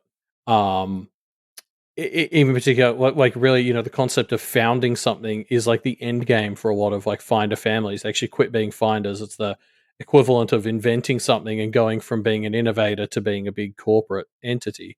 But Avery isn't doing that. She's a path runner. She's not really going there to get stuff. She just, for some fucking reason, enjoys the trips out to these death traps. She likes playing games. She enjoys being ahead in the game. Insanity. Which, is probably the mindset that Hazel had. She's like, we call her a finder, but really she spent 100 years running paths. Yeah, she's a path runner for sure. But see, I guess to sort of launch off what you were saying, Vice, like my opinion on a lot of what the paths represents aligns with you. And I guess I very much saw the construction of Pisces as just being. I think this is what the conversation with the Page of Suns with Avery, this arc really sort of lent into the theory for me that Pisces was like alien, and I don't mean like necessarily a space alien. It can be in alternate dimensions or whatever sci-fi bullshit you want, because it's the Otherverse doesn't matter. But it's like it could even be fucking humans in an untouched part of the planet. It's just like it was a society that was so divorced from our ideas of stuff and our conceptualization that they had their whole own 5 pillars cosmos fish, happening of stabbed fish that's rotting, fish in cage. Oh, the 5 fish. That's what my world revolves around now. And yeah, like it was just some sort of alien in the sense that it was just foreign and different society. And it was like the construction is basically the Page saying, you are somebody we want to go forth and like gather ideas and also gain them, give them away and take ideas. Whereas he doesn't want people like Wondercan who are going to go out there and just take. That's like the opposite of what they want. They want someone who's going to give and receive information from people. So nothing like Musser. Yeah, exactly. Which it's interesting that the values that Musser represents are so external to what the paths are. 100%. And this is why the paths are like the weird underbelly connective tissue of the Otherverse, is because they're the most divorced from direct, consistent power. So that's why they get written off as like the childhood imaginary things that are on the bottom of the ladder, as opposed to being the most out there, the most exciting, and the most cool. Well, it's kind of interesting that paths are almost sort of like speed running human experiences, right? That's what the boon is. It's like the shortened version of what you would get if you went on an actual adventure. Yeah. And so it's like the difference between then a finder and a path runner is it's somebody who either wants those experiences for that experience, or someone who just wants to steal like the value out of it, which again is very Musser, very like sort of traditional practitioner that we're seeing in the story. You've definitely demonstrated an understanding of that after I told you about the shackled lane, and you wrote that. That was I told Sage, here is your path options. This one you have to be holding hands the whole time, and you got to run it with a partner. And you tell that that was basically all I said. And then Sage turned it into, okay, you're speed running like first date to meeting the parents to getting married, except you're criminals. And the bigger crime that you start the path with, the more intense the crimes are. And like and Sage wrote this magnificent piece of just these two characters like holding hands with each other as they like do like a sunset drive, except they're being chased by police and they have to drive off the cliff. And like they're getting married, but they have to be judged before the jury, and they have to intentionally fail so that they'll like be able to get the death sentence, and till death do us part, and is the final exit to the path. And it was fantastic.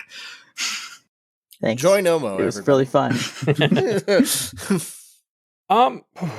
I suppose something else to talk about is obviously we met a bunch of lovely new practitioners this arc. We also saw some old ones again, like Eloise. Always good to see Nicolette. Yeah, we saw Nico and Y kind of got dragged back into the story. I guess anybody have anything they wanted to say about any of these lovely new people that have moved into town temporarily, at least? I've just gotten the notes here. Geez, Nicolette, don't you know how much damage you're doing interrupting my indoctrination of this 15-year-old like that? I mean, God fucking... Classic.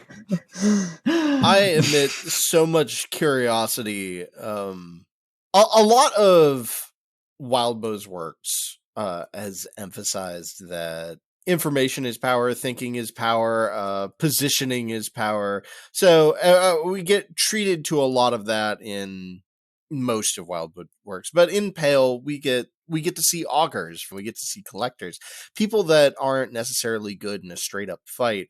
So seeing Anthem do his thing in this arc was just such a change of pace that I actually kind of want to see more of it. And we haven't seen a whole bunch of knockdown fights in Pale, partly because our protagonists are, 13-year-old girls. Nothing against them, but they're teenagers. teenagers. It's different. Whatever. They can't take a punch from a full-grown adult. Actually, I'm just saying. I'm gonna note this real quick. Vrona drew a chalk line and blocked Sin's violence eye. Sin is worth 5 figures an hour from her dedication to her practice, and probably because she's given up her innocent life, what with her sight being on all the time. Ergo, the trio's time, these kids, is worth at least 5 figures according to market demand. And actually, just Verona alone, just her alone, is just worth 5 Verona. figures. Verona, the nascent sorceress, is worth 5 figures of your time. Well, I mean, we've definitely talked about how the trio are way more powerful than they have any right to be, given the sheer amount of others behind their back. But I want to see more of war magic, and that's not even my thing. Yeah, I hope we get to see, because obviously Lucy is a Fey duelist, and we saw a bit of that with Lucy in quotes against Milo in this arc and stuff like that. I do think a proper fight against Anthem would be very fun to see. The Kenneteers v Anthem. I don't think they'd win, but I'd love to see it. I think that was actually what was kind of interesting, is I think we've seen that the Kenneteers can absolutely kick most people's ass when it comes to physical combat. Lucy, obviously. Avery will just use the storm you created to whack you with a ping pong table from out of nowhere and launch you onto the paths. Physically, I think they are absolutely threats. Yes, it's just they are threats. But Musser has surrounded himself with, probably the only 40 people in the whole area who they can't just outright attack, especially because there's 40 of them. So I think one of the really interesting things about this is the Kenneteers are having to find a better way to do it, because they're up against the people who they can't just physically. Yeah, for the first time, we're seeing practitioners from the upper echelon of practitioners. I mean, Musser is he's the practitioner of practitioners, given the centuries of spirits in him. But, the trio is not going to stand a chance if Durocher, how do you pronounce her name? Durocher. Durocher. If Durocher decided to step into the ring, everybody loses. So I thought it was interesting. Anthem is obviously in that tier. He looked a proto goddess in her face, in her domain, and went, "Yeah, I can take you." No, he said, "Nya. You gotta fight me. I say so." Right. He thought he could throws win. knives. That's the other thing as well. He all he does is throw knives. He just throws them that fucking good. He throws a knife that becomes 25 knives. Yeah, exactly. Yeah, but still, his knives have multipliers. That's good. He's running a crit build. You can give me all the knives you want. I'm still not going to take out a god. I think those knives have more going for them than just they multiply. Well, he did manage to clearly. shoot miss, and that didn't kill her. It was because she doesn't have a heart. You can't really shoot miss to kill. But at the same time, he managed to do that despite an entire realm's worth of karmic law in the way. Yeah. Which fucking asshole. I hate him. It's like when all you do is throw knives. Your knives are really good. The really As an good aside, knives. just to quickly take that out. Did that revelation worry anybody else when in a world where metaphor is very literal, especially when it comes to others, to blatantly have Miss go, yeah, I don't have a heart. That worried me as a line. Well, it's been true of her for a while because Yeah. Rook talked about how she can't really mourn and she doesn't really know how to apologize or like say something to your face. She can't really. She's the set of her mind is very like she's a great example of others that appear human and think very differently. And it's all about avoidance for her. It's all about things that like never taking things head on. And like we see that with Jude, and that she can't broach the subject. Like it's beyond her. In return, she can't die from a bullet wound. And when she is hurt and like is in mourning, she can't say, I'm in pain and need to rest. She can't say, I'm really sad that Kenneth has been, like Rook put it as, her baby has been horribly dismembered and lobotomized. And Mrs. is just like, oh yeah, I can help you out with the next thing on the list. Sure. Yeah, I think learning Miss didn't have a heart was one of those, we probably should have guessed that was another thing she was missing because she has always been a bit... heartless. Yeah, I was trying to think of another word to say there, and I couldn't. But it's so telling that like she doesn't have a heart. Like she is like that is not the essence of her, and yet she is. Like she's done so much good and been so kind, right? Like we love Miss. Miss is fantastic. Yeah. And yeah, it's sort of one of those like proofs that just because like you have like the heart or whatever, it doesn't mean that you're the only one who can do caring and stuff. I mean, it's so powerful that Matthew Moss, Mr. Heartless, like one of the very like Heartless and Host, says he's another, and he returns to humanity, and he does that in contact with our girls, and it's fantastic, and we love it. And I'm sorry, I'm just getting distracted by how much I like this story. But I think as far as being worried for Miss, I'm more worried that her rule has been broken at all ever. Because like that's a precedent.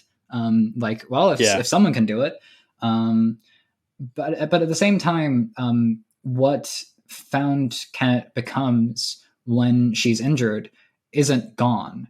It becomes below facing. It fills with blood, and the ballerina takes on Anthem head on. And what I think is happened there is less of a gainsaid, like the realm is falling apart, the law is broken, Miss is going to die, and more of an adjustment where she had to accommodate the world as it's like what the world is doing to her. And it's very like I feel like there's very neat symbology in how she goes from facing the world that the girls are from, the Kenneth above, to the world that the Carmine is created, and the system is created kind of below. When that happens, and she changes tracks, and then suddenly everyone's suddenly violent, taking that Falling Oak Avenue, like if you encounter this, you should die energy. So I think we're going to have to see that navigated because Verona still has her domain claim going. She's got to like establish it for Kenneth Found. And there's going to be this question of, at least in my mind, the big thing to happen is like if Sootsley's visits, if the ballerina visits, and they don't no contest her because the moon is red and they have to do violence right now because that's what the contract says. How does Verona handle that? How do the Kenneteers handle that? What does their sanctuary become if it necessarily has to have a, well, you started it, now I'm going to murder you mode? I'm worried, but it's like it's I almost want to talk about stuff that's in Arc 18, but I'll leave that obviously. But I think it's less of a brokenness and more of an adaptation where Miss is forced to become something that she'd rather not be.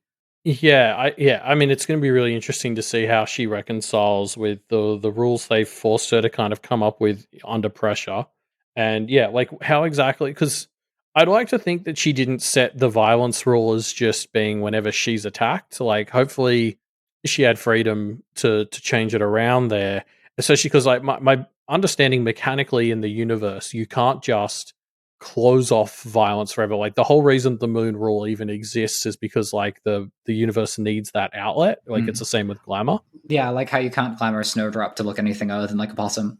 Exactly. Like you need to have tells because the universe needs that stuff to leak out. So like mechanically, I don't think she could have had it that the moon never rises without some sort of regularity.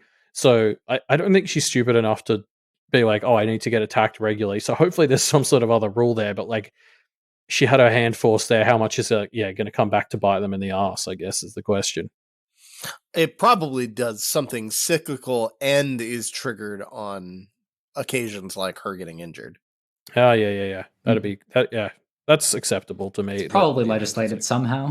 And, like a great way to approach violence is do unto others. Like, if you're being attacked, then you should be allowed to do self-defense. And it appears Miss has no choice but to believe in that because she lives in a world where war is one of the 5 pillars of existence. So here's her compromise. Well, she set up a purge. She's like, okay, if we're gonna have to do a violence, let's all do it all at once. Let's all mask up. Let's get throw out the rules and murder everybody who broke their rules earlier. Let it be like falling from a tall building and abruptly hitting the ground and dying.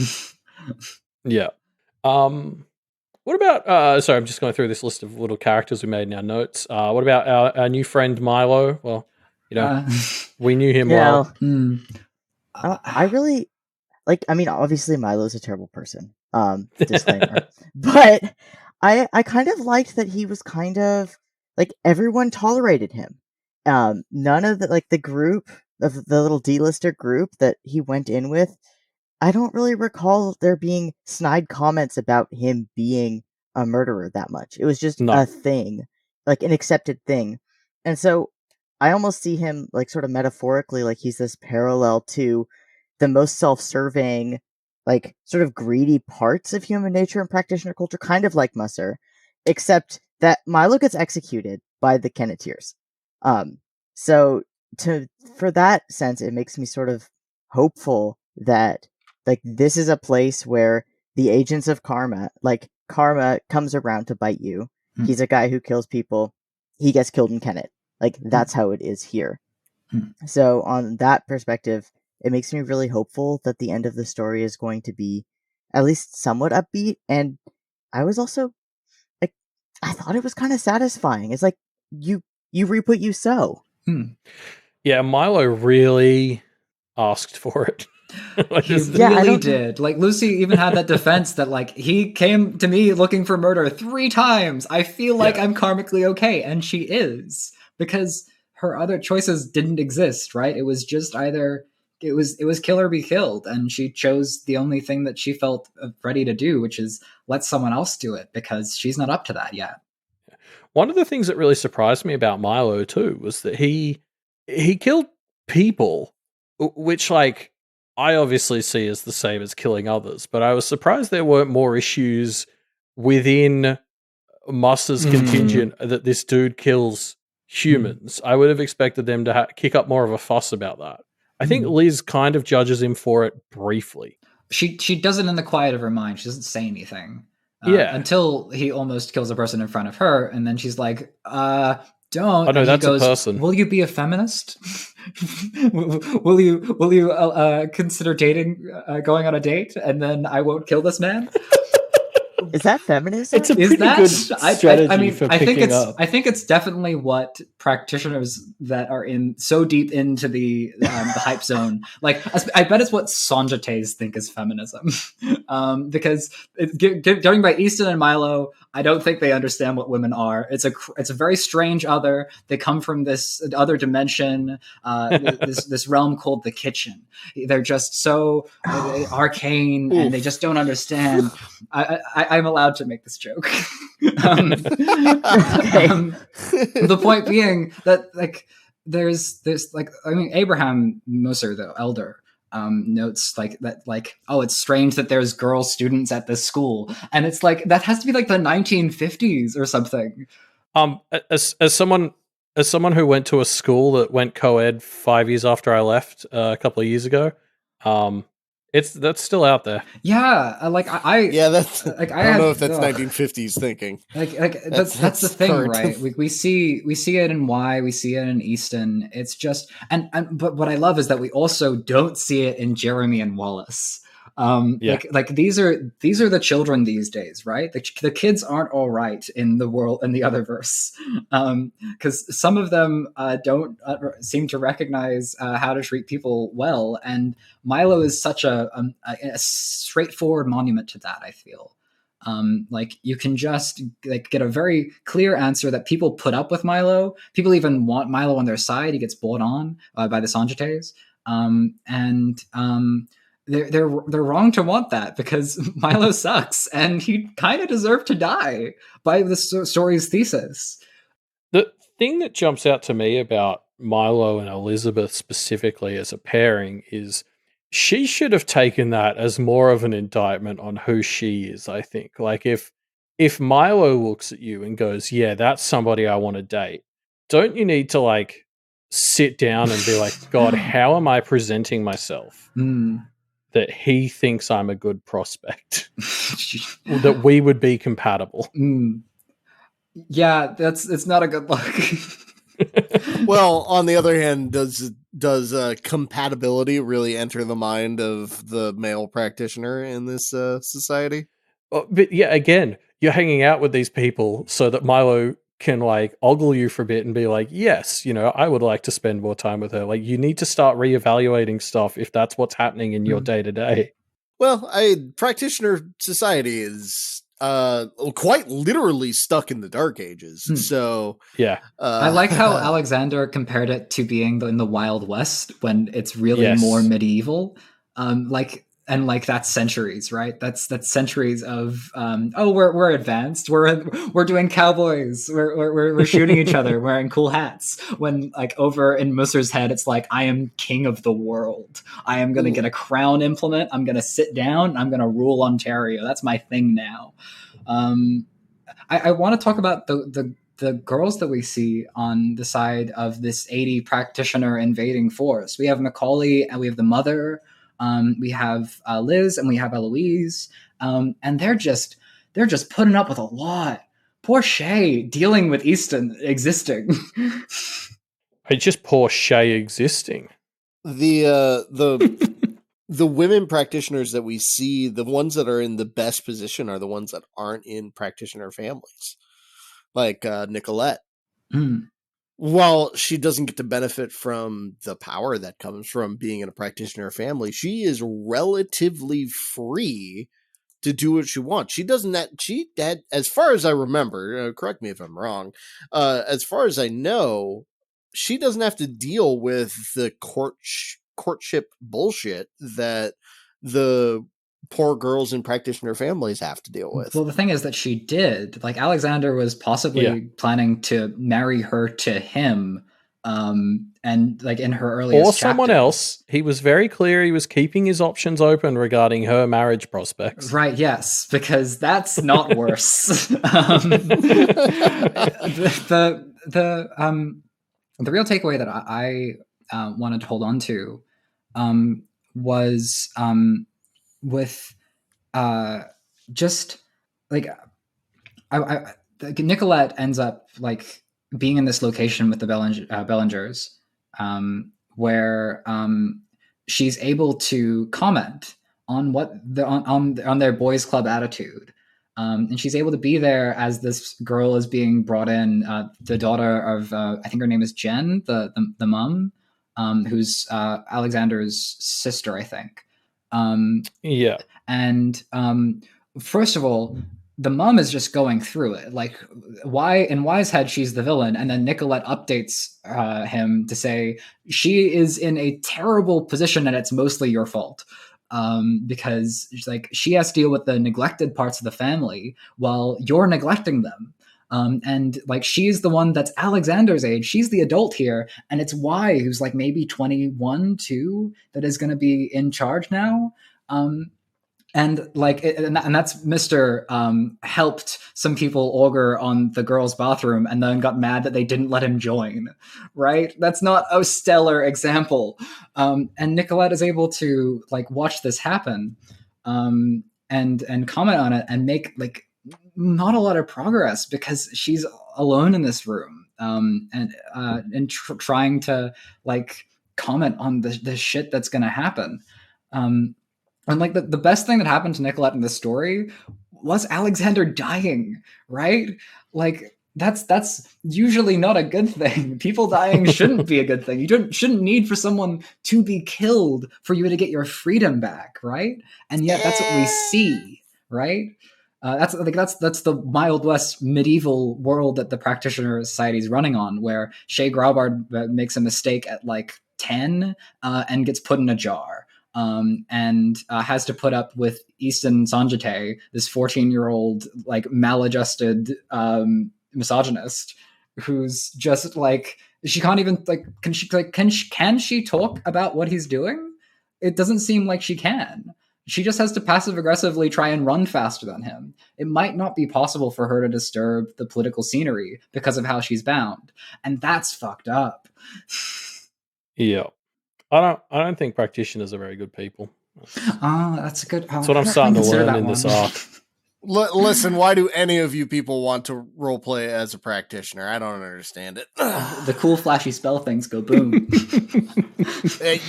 You get that with being an other. I'm just saying. But the many, there's lots of them. I can do all sorts. I like unhealthy family dynamics. Hey, I've got the character for you. His name is Brett. Oh my god. Oh god. Jeez, that's jumping right in the deep end. That's going all the way. Makes his 14-year-old daughter wash his underwear. There's just one of him. There's only one of him. There's whole families of these people to look at. Poor Macaulay. The fact that like her nightmare is just her day-to-day, putting up with her family. Like her older sister isn't even there to help her because she wants out too. Her mother has like less word of power over hey, I'm pretty sure these people are just slaves of the household. Then like her elder brother like overruns their mother's word by giving an order to this bound person. And honestly, Macaulay is the most relatable character in this arc because she looks at this scenario and goes, I want to have a sleepover at Verona's. That's where I want to be right now. Oh god, I loved that moment where Macaulay came to Verona's house and saw Brett and was like, oh, yeah, that's about as bad as like my generations of like physical, like, you know, just all sorts of torment and terror. Yeah, that's about on the level. Yeah.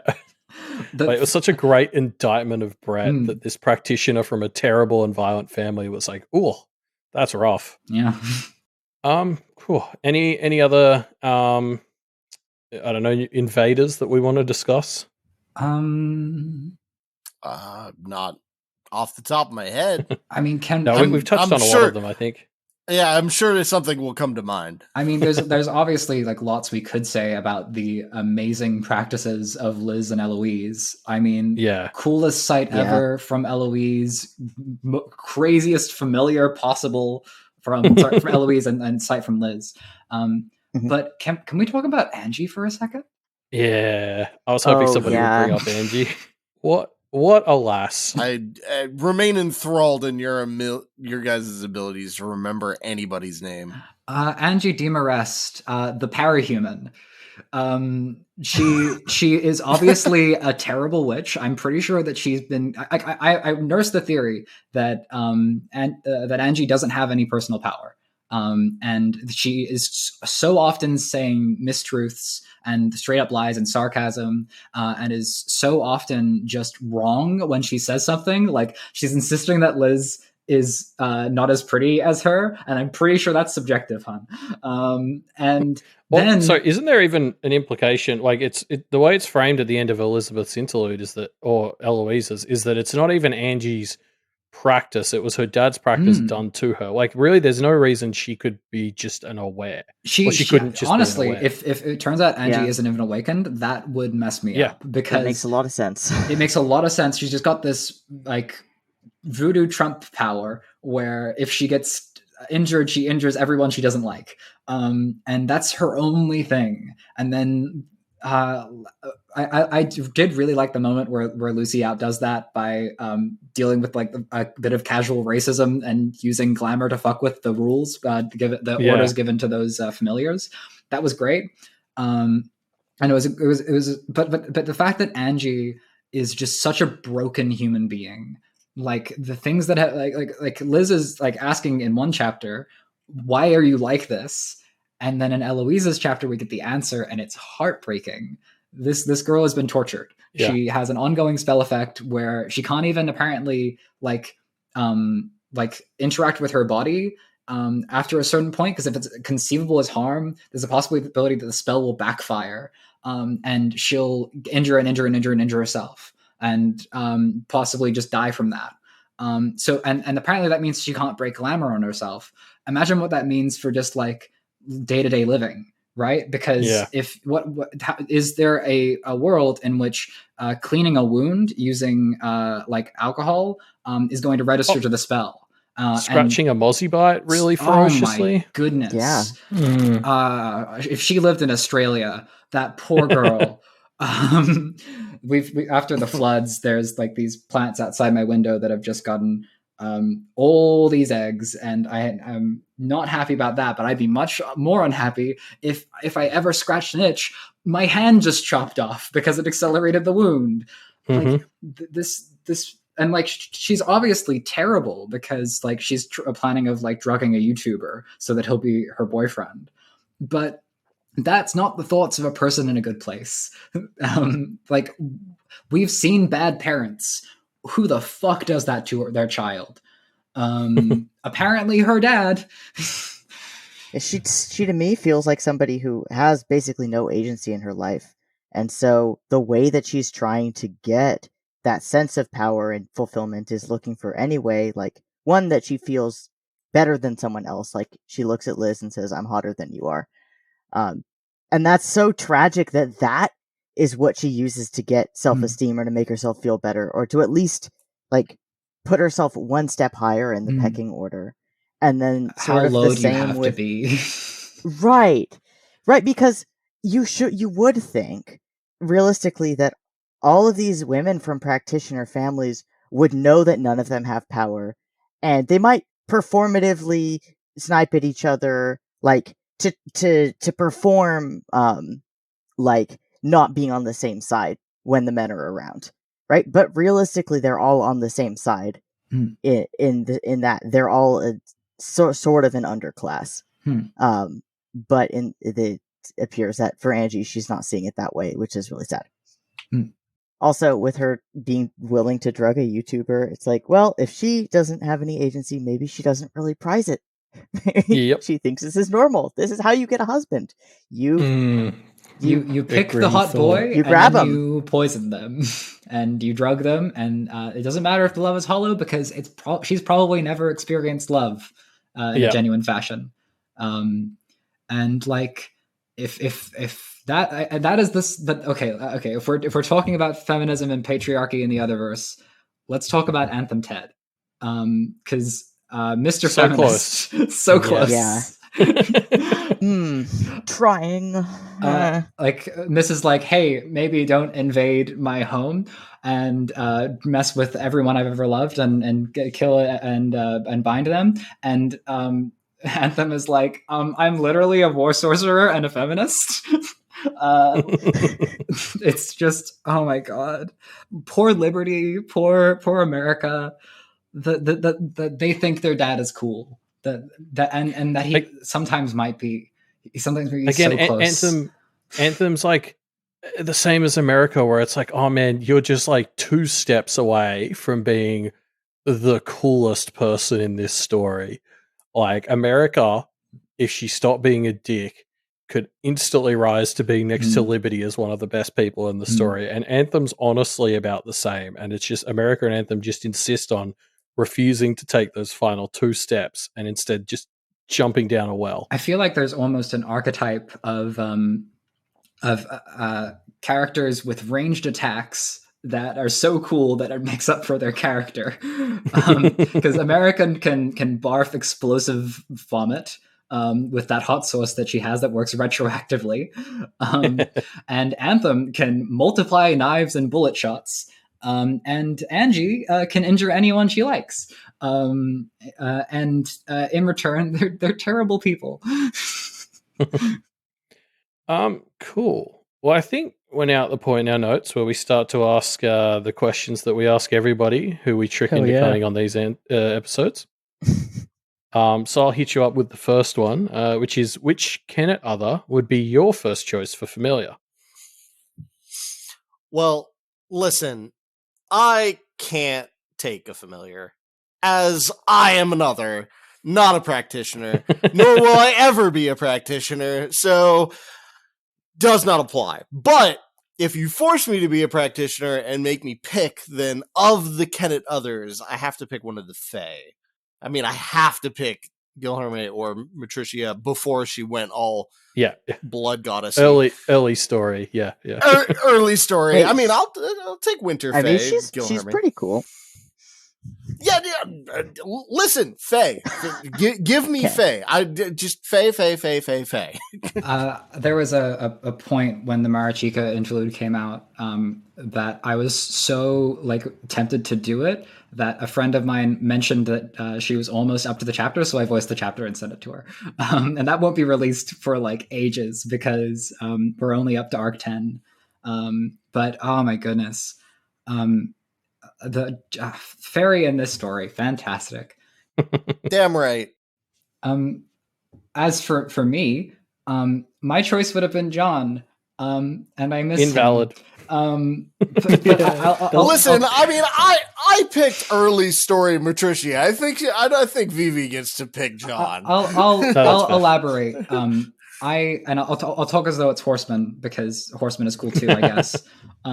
Apparently, he's not doing so hot right now either. Well, apparently, according to Musser, through his what I'm pretty sure is actually Musser's implement, the glasses because he still is wearing glasses when he's at primary school.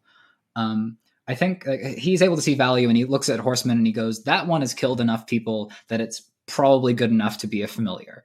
And the thing is, Musser is a animus type person. He's this heroic name creature filled with echoes and spirit, looking at exactly one of those. He's looking at a creature that is basically what he's become. And that's what John was. He was this culmination of kills, where he took the parts of a person that he killed according to the location that he shot them in, where he got Alexander's brains because he shot him in the head, and he got a bunch of people's hearts because in his interlude he shoots a bunch of people in the heart. And because of that, John becomes the John we know. He becomes this caring individual who has incredible insight, understands a lot of the practice because he's killed a lot of practitioners. And he's what the reason he comes to my vote as a familiar pick is because he's consistent. As an animus, he only has his 2 modes: hurry up and wait and fight. And I think when you are making a familiar bond, you have to be thinking of, can I live with this person for the rest of my life? I think that's what Avery gets out of Snowdrop more than anything else is a really great friend. Just someone that can be there for her and provide little things that she needs, like a bit of acrobatics, a bit of lightness so she can jump a bit farther, a cool sight. But what really matters is that she's got the possum test to give to Nora and the other woman who doesn't matter anymore because Nora is better because she passed the possum test. So an animus would be my pick, maybe even the library animus. But given that John is apparently invalid, I think Reggie is my other choice because they're in a really interesting place. They've got really interesting abilities. And I think the victims of the choir deserve more than being swept under the rug of the universe. But also, I'm a trans woman, so the ability to have a familiar that is able to shapeshift is probably like the safest way to get gender affirmation. So I'm happy to make that bond. But you can do that with Faye too. I'm just But you can do it shittily with Faye. I don't want my gender to be a glamored on thing. I want my body to be a reliable, consistent engine, which is why I like Animus. The longer you have glamour stuck to you, the more real it becomes. Yeah, but that just makes it a story that I'm telling myself, right? Like, So how long is she not allowed to take a shower for? Like, come on. Here's the thing: Avery's self-affirmation. Why would taking shower break glamour? Come on. Well, now. because it's pure running water. It runs off the enchantment. But my point being that like Reggie is this spirit animus doppelganger creature, sort of like Liz, made out of people that didn't deserve to die. And a familiar bond extends lifespans. And I think that as far as good picks go, Reggie almost deserves to be picked. They're great. And I'm glad that Rook is tutoring them, because if anyone should be given the keys to power on whatever Onis do, I think Reggie deserves it for the stuff that they've gone through. Because it's so much. I do question some of Rook's methods, but that's just a blanket statement at this point regarding Rook. Dealing with metaphorical devils. Yeah. Remember how that person that Charles awakened just thought he was Satan? Yeah. God, I miss Frankie. Frankie's great. Yeah, Frankie's great. I hope her goat is doing well. Her goat dog. Her goat dog. Yeah. Was that a TV show? I do see like the leap from John to Reggie. Like a lot of the strengths you outlined about John, I think also apply to Reggie in really interesting ways. I think really I after reading Famulus, where they mentioned the pugilist animus, the champion that makes a bond with like this clever thinkerish person, so that the thinkerish person can draw on the ability to fight. I think that's like a great way to pick a familiar. I think it's like looking at the things that you're good at, looking at finding a person that does something different to you that you can get along with, and then making that bond is like the formula. Because this is a person you have to live with for the rest of your life. So they should do something for you. You should be able to do something for them. I think that's an incredibly transactional way of looking at it. Because I see the familiar bond very akin to what people have described it as, marriage. If I were a practitioner anyway, I would definitely, it would be more of a courtship than it would be a like cynical analyzation of, this complements my abilities or, I didn't mean to sound so cynical, because I'll admit that's very true. But when you don't actually know a person, there's no way to formulate the relationship you'd share. I hope I get along with Reggie. I hope I get along with John, and it wouldn't be an option if I didn't. But we see in Snowdrop the perfect familiar, right? There is that transactional factor, but what is more important is that Snowdrop and Avery are great friends, and that is a relationship that can last for a whole life. And a lot of I think Musser is the capstone for that maximal transactional viewpoint, especially as a complement to the girls, because the girls have their power base in a bunch of others, just like Musser does. But Musser is tyrannically in charge of them, gives them orders, and their power is for his service. Whereas there is a transactional component to a balanced relationship, and there is a skills component to expressing yourself in a kind and empathetic way, it works out for the girls because they have this trust fund going, and yet they ask about the dirty laundry. They try and ask about who actually deserves to be here. They fight off the hungry choir because it really doesn't. They welcome new people in and give them a chance. They talk Toadswallow about Verona, especially because she has that gauntlet in her domain challenge of here is the dirty laundry that you need to question. Here are her supporters. Here are her power base, and she still is willing to broach that conversation with them on a mutual footing. And it's not quite transactional. It's much more moral. Even though there is that component of here are your witches, here are your others. Like the divide is being crossed at the same time. And I think a familiar bond is like that on the exacting. It is that on the person to person basis. I think the only other that I'd be good friends with is either Miss or Rook, because I don't like the seal. Which is it's interesting that Verona proposed the familiar bond with Tashlet. Oh, thank you for the name. I can remember many names, including my own. Which one is that? Anyway, so Tashlet, you were saying. Yeah, Tashlet. I thought it was interesting that they got along so damn well, and Tashlet still said no. Well, they've only known each other like 6 months, right? Max? Yeah, I was 100% on Tashlet's side. I mean, yeah. I agree. I don't think the Tashlet was wrong, but wrong to say no. Let's talk about when you're 16. That seems reasonable. Right, but we haven't seen much of Tashlet since then. No, Verona has been avoiding her because she thinks it's awkward because, well, Verona likes to get about this Verona stuff, did kind of sort of propose, and Tashlet did kind of sort of say no, which tends to be, a pretty good reason to be awkward. That's fair. Tashlet didn't really say no. She said, hey, let's wait till you're older. And I think she agreed to kind of hang out in the domain, which is a bit of a let's try living together analog. Yeah, I mean, if a 13-year-old proposed to me, even if she's a really cool 13-year-old, the answer is no. Yeah, exactly. That's probably a good answer. You can publish that answer. That's a good one. So what about your familiar choice, Sage? I worry it makes me look a little bit like a bad person, but actually I think I'd pick Lise.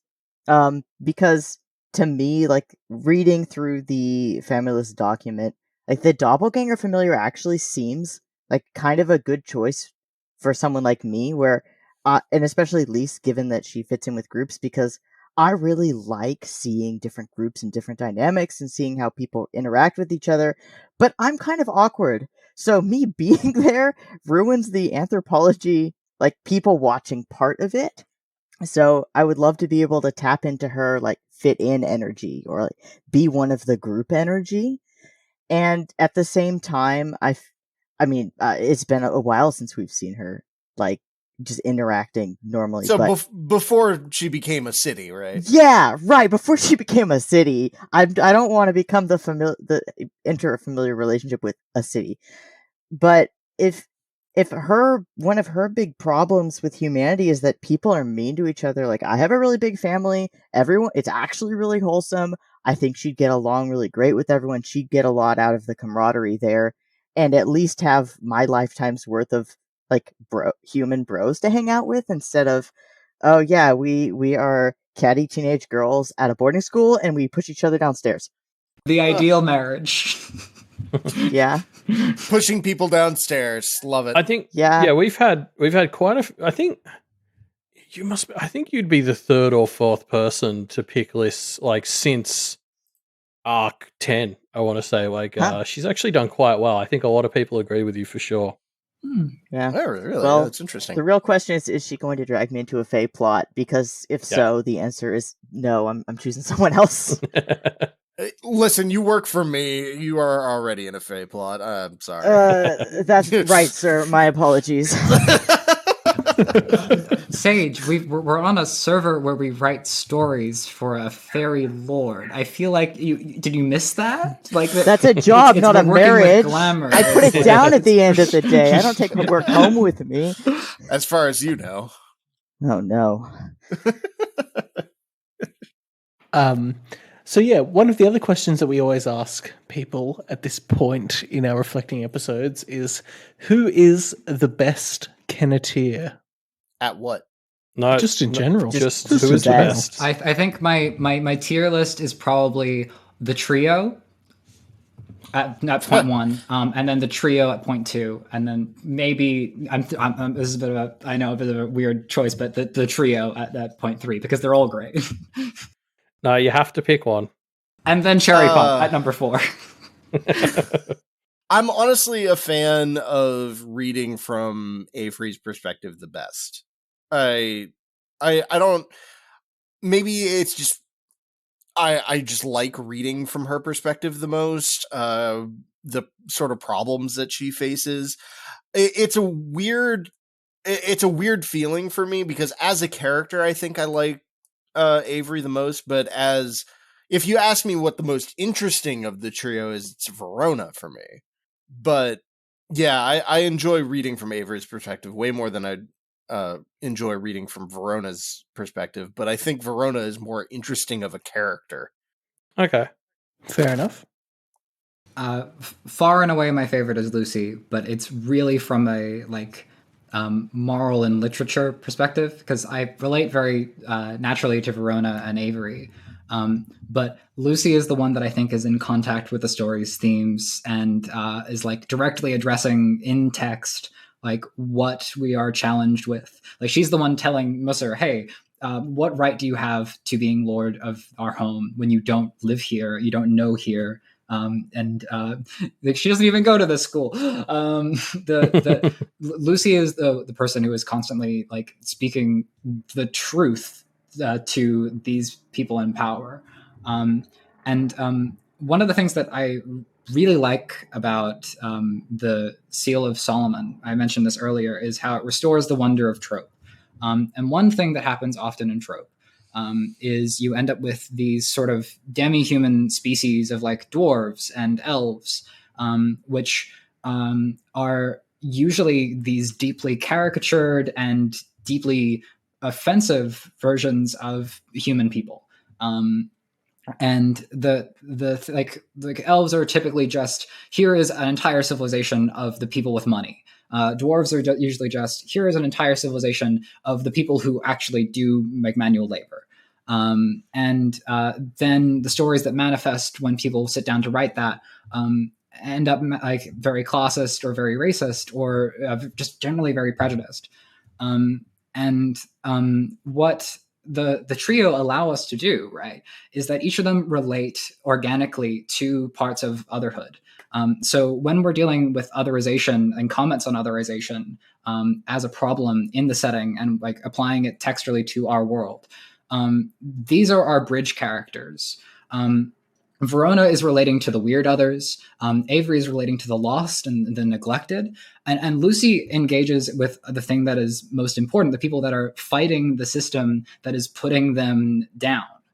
She is dealing with the dog tags that like, oh God, that moment when grandfather is like talking to Musser and saying, you don't know what war is. You don't deal with war. I'm a veteran. I've fought in war. And Musser says, I'm in charge. Fuck you. And binds him. Lucy is the character that is engaging with the injustice that is in the setting. What I love about her for that is like when she is doing that interrelation, so we can see briefly these magical creatures that aren't human but have these very important human aspects that are, like we're trying to talk about and are trying to demonstrate things with. Lucy is the one that looks at the people that are fighting and that are trying to resist and that are trying to escape what they've been putting up with. And her solution to that changes as the story goes, because she starts with this idea of being bulletproof. She starts with this idea of being immune. She wants to dress perfectly, be like beyond reproach. And what happens is that she then gets the class ranker thing happen. And she can't be bulletproof when she's rated lowest in the entire school, which is just tragic.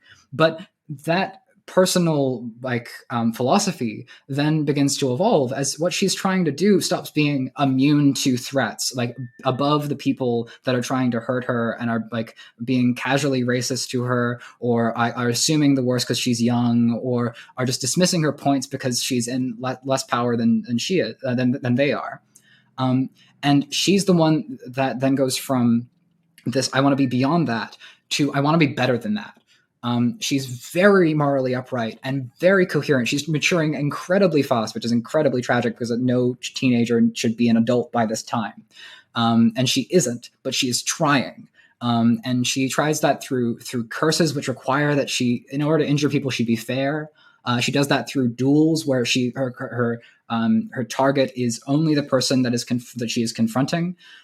She does that through singing music to the people that are in the cult camp of the family man. And when, like I mentioned earlier, when she's like this shitty point that Eloise makes of, aha, you wear sweatshop clothes, therefore you're not allowed to have morals, I guess. Lucy takes that seriously and goes, I'm going to wear like more ethically sourced clothes because I care about that.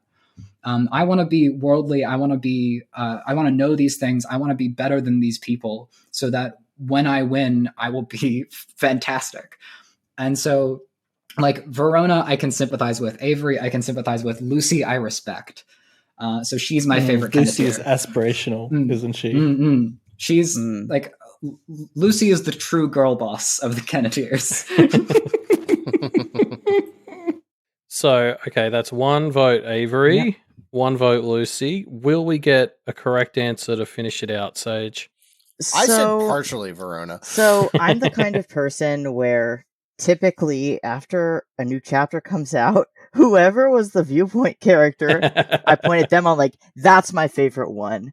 But since we have one Avery and one Lucy, and I do really like Verona, I do feel like I would say Verona, except I just got an entire chapter about why Lucy is the best. Thanks, Vivi.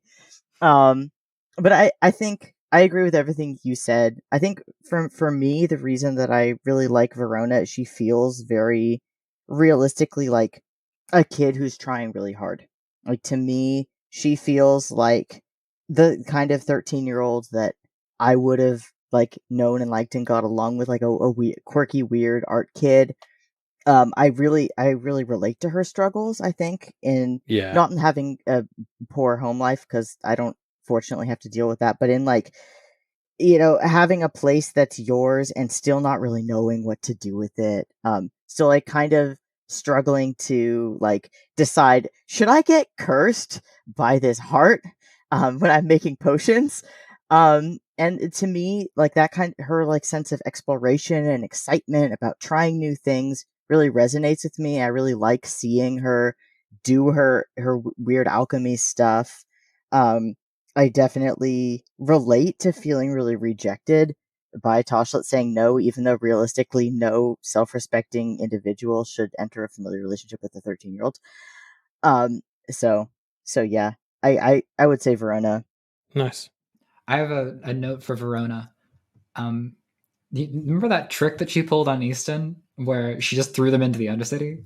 Yeah. Classic moment. First of all, classic Verona move.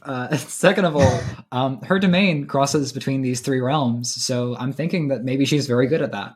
That makes sense. We might get to see her like leverage her domain to just throw someone into Kennet Found, where we've seen how impactful that is to abruptly be in that realm. And I look forward to Mark II on the surprise you're standing at a diagram trick, where you then get like billed for passing a light while it was shining blue instead of waiting for it to go purple. I would love for her to start, like, how a bunch of the practitioners thought her domain could be an escape from Kennet Found. I would love for, if people were trapped and trying to get out in the future, she just like really lent into that, and like people would show up. And like her domain would be like the express exit, and you get there and she could just charge you like 10 times more, like really just extort the shit out of people. It's like, oh, if you don't want to leave the other way, like, I mean, that's fine. Just give me like, promise me that, you'll owe me 10 favors a year for the rest of your life, sort of deal. Like, just go to town on just people who are trying to game the system like that. Knowing Verona, it'd probably be like, show me all of your others. They're my friends now. So yeah, I mean, the other thing that we usually talk about to wrap up these episodes is taking a quick peek back at the arc title, Gone and Done It, and seeing if we can read into why we think Wildbow chose that title. Yeah, so the definition of Gone and Done It, in case anybody needs it, is basically, when somebody does something very grave or foolish or like irreparable, then you say they've gone and done it. So obviously, I mean, there are a lot of big swing moves by a lot of people in this arc that, you could say people gone and did shit. like found Kennet to start with. I've listed a lot here in the notes. So if anyone wants to take some of these points instead of me, that's all right. I mean, I feel like every time I read a chapter this arc, I was like, "Oh, that's the thing they've gone." Yeah. Yeah. Like Yeah. from killing Milo to like basically every single ending. I had to resist coming to the Discord after every chapter and saying, "Well, now they've gone and done it." Like it felt like it was right there all 20 times. I think the real one to list out is how Wildbow's finally gone and done it and written a longer arc than Summer Break. But to me, the big ones were like obviously the big rituals being done. The domains and lordships have that big you've gone and done it now, like no backing out. And Avery telling Jude about the Garrick death. Miss finally deciding to be defined and going through the paths. Lucy telling Gil to execute someone, so she's got blood on her hands for the first time. But oh man, did I love it when she gainsaid the spider breather guy. So good. It's like one of those sentences that reads different depending on what you enunciate. I didn't kill her. I didn't kill her. It's different. The fact that gainsaying is that silly is just I love this setting. Kind of like pointing back to what we were mentioning earlier, it almost feels like the arc title also means you did a thing and now everything is changed. It's partially the found Kennet, it's partially doing the domains, and it's what we've gone and done it. We've brought all 80 practitioners in this area to Kennet, and it's like it's irreversible. Yeah, making the parents aware is absolutely like another one on that list, I think. Oh, definitely. But not Brett, because I said the parents. Right. Sorry, the parents. I know what I'm saying. And also that guy. Who even is he? I don't know. He like lives in Verona's legal address. Mm-hmm. The evil stepdad, yeah. There's a strange man living in my home, Verona says. I'm going to go get a different house, she says. Cool. I guess the last big question that we hit everyone with every time is for the bold and specific predictions. Like, what's the end game for this story now? So I'm going to go not after Vivi this time. Good choice. So, my bold and specific prediction is that sort of like Bristow wasn't able to swallow his pride and lose his claim, and chose to go to the brownies. I don't think Musser is going to be able to do that either. I mean, obviously, he has the weight of this generations of Musser mantle pressing down on him. It kind of feels like they really have more claim over him than he has over himself. Like, as we've been saying, he's like kind of a complex spirit of Musser's. So, if I'm going to be optimistic, and I'd like to be optimistic, I'm going to predict that little movie-loving AJ inside of him is going to push back just enough to disrupt the ecosystem functioning, enough to make the lordship claim fail, and then he dies. Then when he does die, we have this whole massive complex spirit of Musser that doesn't have another Musser prepped and planned and ready to jump into. Which means this complex spirit is now free to capital C cause problems. So my prediction is that Arc 18 is cleaning up these problems, and those like reflect like the entirety of the wrongs of practitioner society, kind of like Milo, but way bigger, generations of weird wrongs and like misuse of power. And so I say, in the end, they'll do their best. Most are going to remain endemic, but within Kennet, they're going to kick everyone out. And then in the final epilogue, the camera will zoom in on one tiny little Musser fragment lurking in the background inside Kennet that everyone missed. Cue the sequel. Gung, gung, gung. And it's AJ watching his movie. Yay! Yay! Okay, if it's AJ watching his movie, he deserves to be there. I think he gets a free pass. That's the after credits scene. Which you won't have to wait that long for, because I suppose the credits are just written by Wildbow. Written by Wildbow. Character Directed by Wildbow. You get written by, and then a mid-credits scene, and then Wildbow, and then a post-credits scene. Gosh, I can't believe that the credits were a longer arc than Arc 17. Vivi, do you want to predict before I do, or? Well, thing is, I was really keen to be here, and I wrote a prediction that was bold and specific well before the arc was done because it took ages. Oh, I'm so excited. So I'm gonna read it because I think it's funnier for people to know what I was thinking, because I was very wish fulfillment and I just wanted everything to go right. And I wrote. Mercer yoinks Verona's domain because he said he had 4 and everything else was multiples of 5 before it's completed, and is forsworn because he fails to complete it. Ta-da! Also, Bree returns hosting the Primeval Shard with Gilkey inside, and they team up, courtesy of her mentor Durusher, and she eats Marachika whole right after Marachika turns into a real girl. Gilkey is fine. Both Millie and Elizabeth turn to face the camera at the end of the story and say, "Other rights."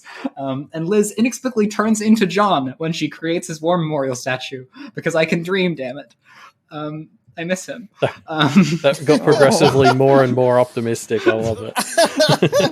Listen, it's all gonna happen. I'm so confident. It's definitely okay. Admittedly, the real thing that I'm guessing is that all these practitioners are gonna have to live in kind of found because they can't leave because they can't pay their dues because they get too many writs. and they just like become citizens of this place, and they kind of love it there and this kind of vibe, and the girls become community organizers, and there's like a movie night, and eventually Mercer just sees how everyone's just having a great time over in the civilized society over there, takes out the book, closes it, becomes AJ again, and he goes in and he just sits down in the theater and they all high five and then the credits roll. You're so optimistic. Someone has to. Someone has to be. Why? You love your happy endings. I understand. For my part, I mean, I've been reading Wildbow for since the beginning, and success with a twist is the norm for every single Wildbow work, and I don't expect Pale to be an exception to that. So I fully expect Kenneth to succeed in pretty much everything. I expect that they'll drive out all the practitioners, they'll set a precedent for other rights, and they'll deal a heavy blow to the Seal of Solomon. But the, with a twist is that, okay, Kenneth becomes this little bastion of pre-Solomon society. And we've seen in some of the lore that pre-Solomon days for others rocked. Pre-Solomon days for not others, humanity, kind of fucking sucked. And actually, to be completely accurate, it rocked for the others, and it was classical for the humans. You know what? You got a point. That is totally true. No. Oh, it was not a great place. So I'm feeling that this is going to be somewhat of a catch-22 in that they're going to eventually get what they're asking for, and it's gonna kind of suck, and they're gonna have to like form some sort of Solomon Seal-esque type of agreement via the council. It's gonna like the council is going to be their own, like the writs and the council, and they're gonna have to enforce the peace that the Seal of Solomon more or less established hundreds of years ago. So, I mean, congratulations to places on the map. We dealt a major blow to the traditional practice. We set a major precedent. We got a third Kenneth. Everything's going great. And it kind of sucks. Shit. It sucks, but Charles is doing the whole thing on a guitar solo. Oh, yeah, no. He's in the background of the moon, just just rocking out. I have no idea why I've caught on the word rock today, but anyway. Cool. Well, I think we've got some back-to-back stuff. But before we do that, we'll quickly do our outro for people who aren't packed readers who are still listening to this. So, yeah, I mean, thanks for joining us, all three of you. This was a a fantastic chat. It was great to catch up with some people who, have really lived in this world for such an epic arc. Thank you for having us. Happy to be here. As I said before, there'll be a link in the notes to the OMO subreddit, so people can go check it out. If you're into this sort of stuff, like definitely check it out. It's it seems like a great place. We definitely go very deep into the lore in our discussions. So if you liked, especially Vivi just talking, my pride and joy reading. Okay, so I will only say this much: when Verona sat down and did the summoning thing, I was so excited because I had guessed that we'd gotten that one little snippet of how eidolons and archetypes were things that summoners did.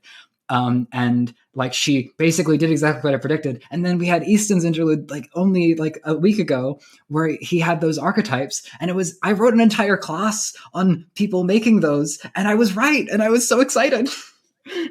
So yeah, you can That's awesome. You can join in all of our discussions and listen to Vivi chat away about everything. Yeah, it's a bit of a spectator sport. So yeah, if you want to find out more about OMO, you can find the link in the show notes. If you want to say, oh no, why don't you check out the link to our Twitter, where we post all kind of terrible memes. We say that a lot too.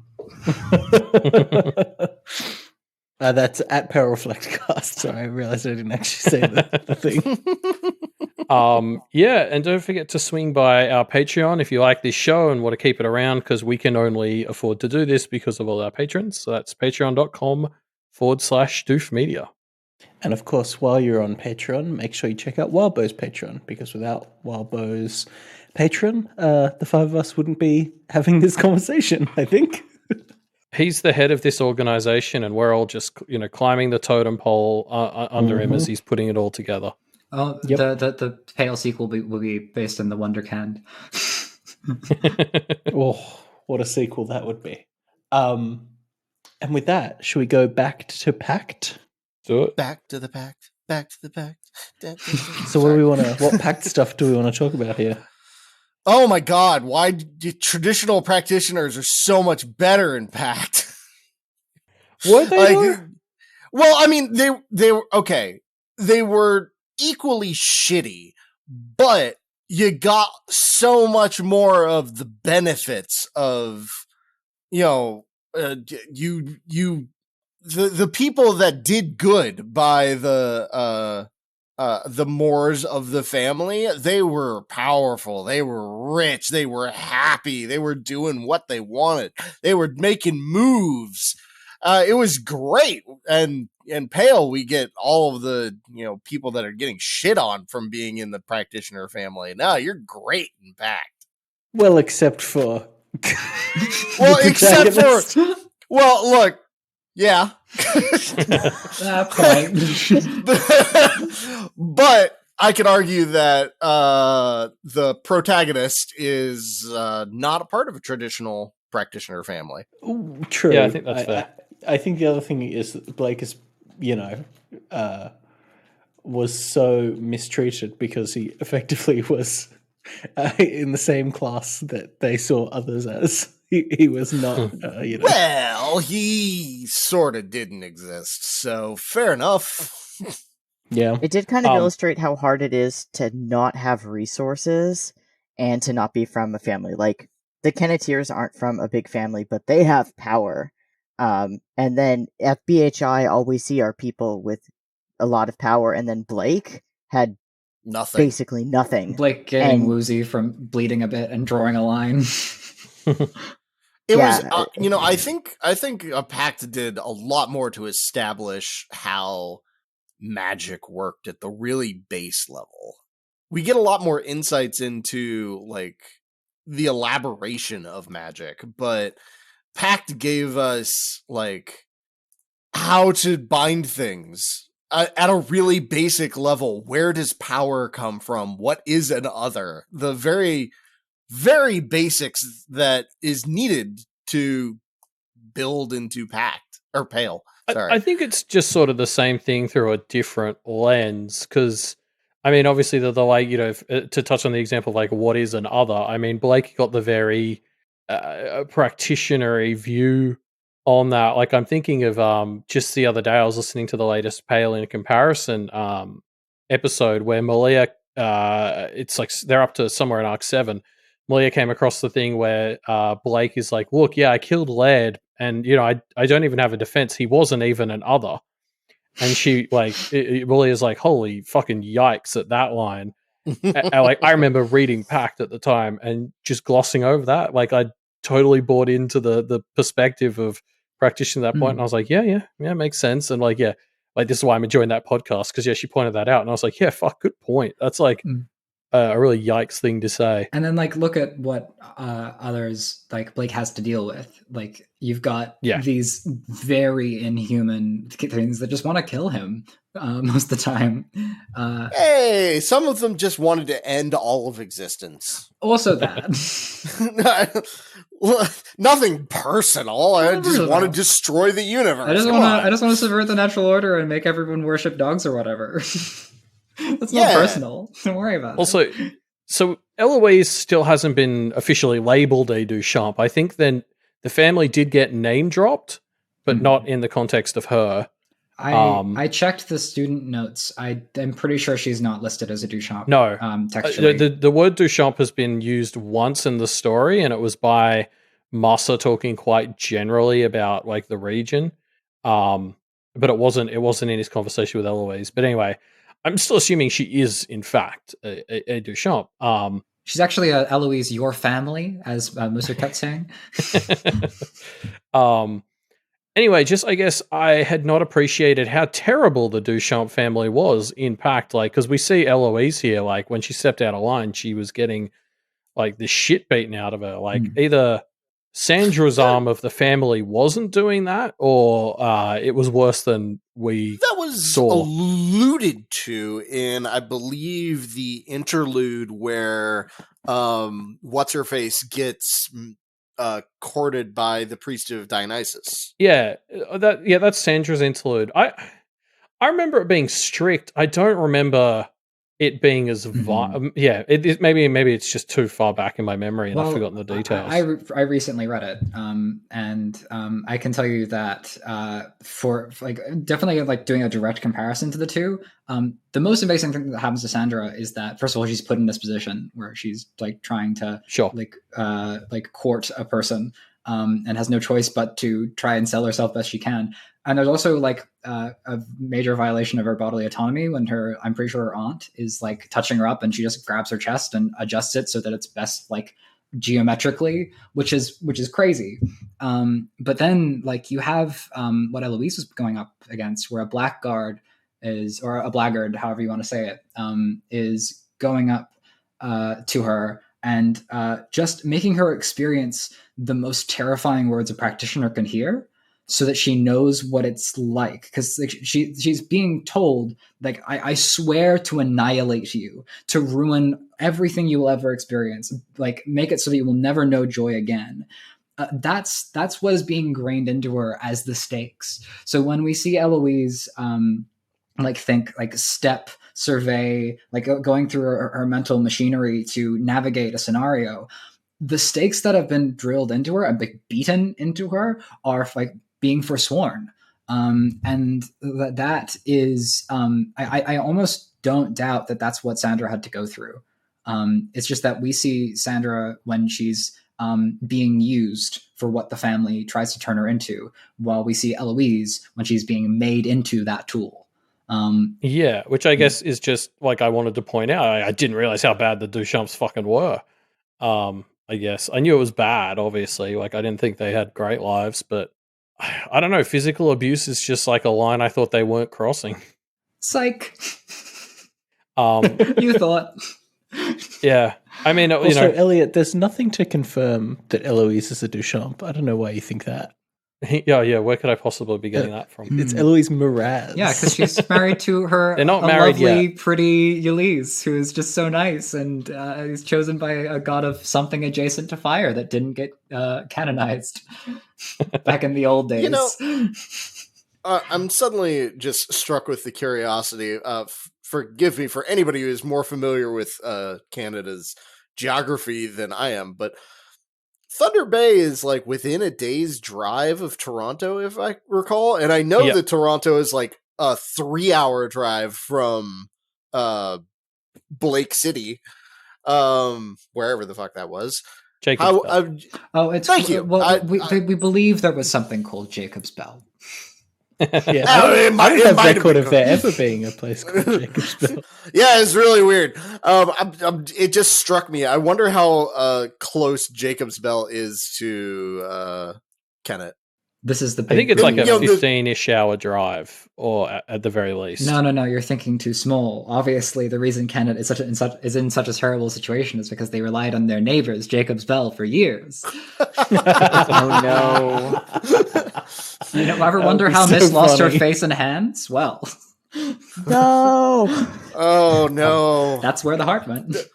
That would be a hell of a way to introduce demons to Pale, which I sincerely doubt that Wildbow is going to do, because demons are a mistake. When we heard that the Carmine was cracking open greater monsters, I was thinking, oh god, is he like actually tapping into demons? But I love the Page of Suns has to specify metaphorical devils. It's different, not those ones. Yeah, not literal demons, because those are Yeah, I think like Charles is trying to tear down the system, but not reality. Like even he's not going to go that far. He's no Thorburn.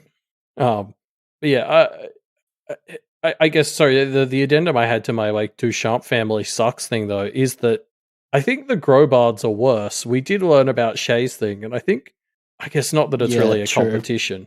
But I was just like, holy shit, these two families need to fucking calm it with women being products. It's just Dark Age mentality. Dark Age mentality that also is self-reinforcing. Like this is violence upon women done by women. These are matriarchies, and they are fucked. This has been a very long episode, so I'm going to skip over the rant I was going to do on Johanna's versus Charles and Anthem. Oh no! I want the big news that we really need to hit. The thing that we can't skip over is obviously Dee Dee has been in the story, and this is more of a back to Poke, but go. She mentioned the idea that Ben had floated marriage with her. Yeah. And like, so that like good. we need Poke 5 now. Like, Wildbow, if you're listening, Please. Wildbow, I need resolution on Ben proposing to Dee Dee and her just not fucking getting it. Or a character could die in Pale whose name might start with a D, and then we just never get Poke because she's a goblin, and that's okay. No, refuse. I refuse to. I will not believe her death is canon. I'll be like, oh, Pale's just not canon anymore. Whoops. It'll be like the browbeat memes for exactly parahumans. Oh no. Where's Dee Dee? Where's she? Pissed Wildbow off. So I hope not. I was part of that problem. I feel so bad about it. Yeah, no, just like I'm just so hungry for more Poke, and I know we're not going to get it while Pale's ongoing because, like, I think the whole point of it was like he likes to do these little side things in a different world. Like he's obviously getting his fill of the Otherverse writing Pale. I'm just so excited for Poke to pick up again at some point because the little bits we're seeing of Dee Dee, it's just like really rounding her out as a character, and I just want more from those two. Her otherhood is just so cool. I mean, being able to hear where their silence is being listened to, that was crazy. Oh, and she was glamoured up in her human form, and that was like, and then people were like, you got to send a photo to Ben. I was like, I want to see Ben's reaction to that. It's so unfortunate that she's a goblin. It's just unfortunate. Oh, and also, Lucy fought an angel this arc, I suppose. I feel like I don't really have anything to say about it, but it's worth noting.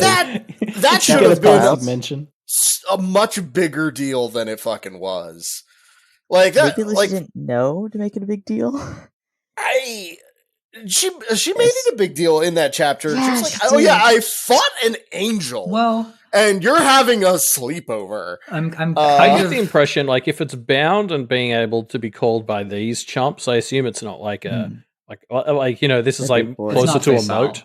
Yeah. Well, okay, so this is going into pack dice. Omo has delved deep into what various practitioners can do, and holy shit, the requirements to be able to call upon an angel, even a weak ass angel like a cherubim, is stupidly strict, even by practitioner standards. Like, I'm surprised this guy was even capable. That like it's so strict. I'm really reminded of how Blake is like when he sees. I honestly haven't had to say this name out loud. Poos.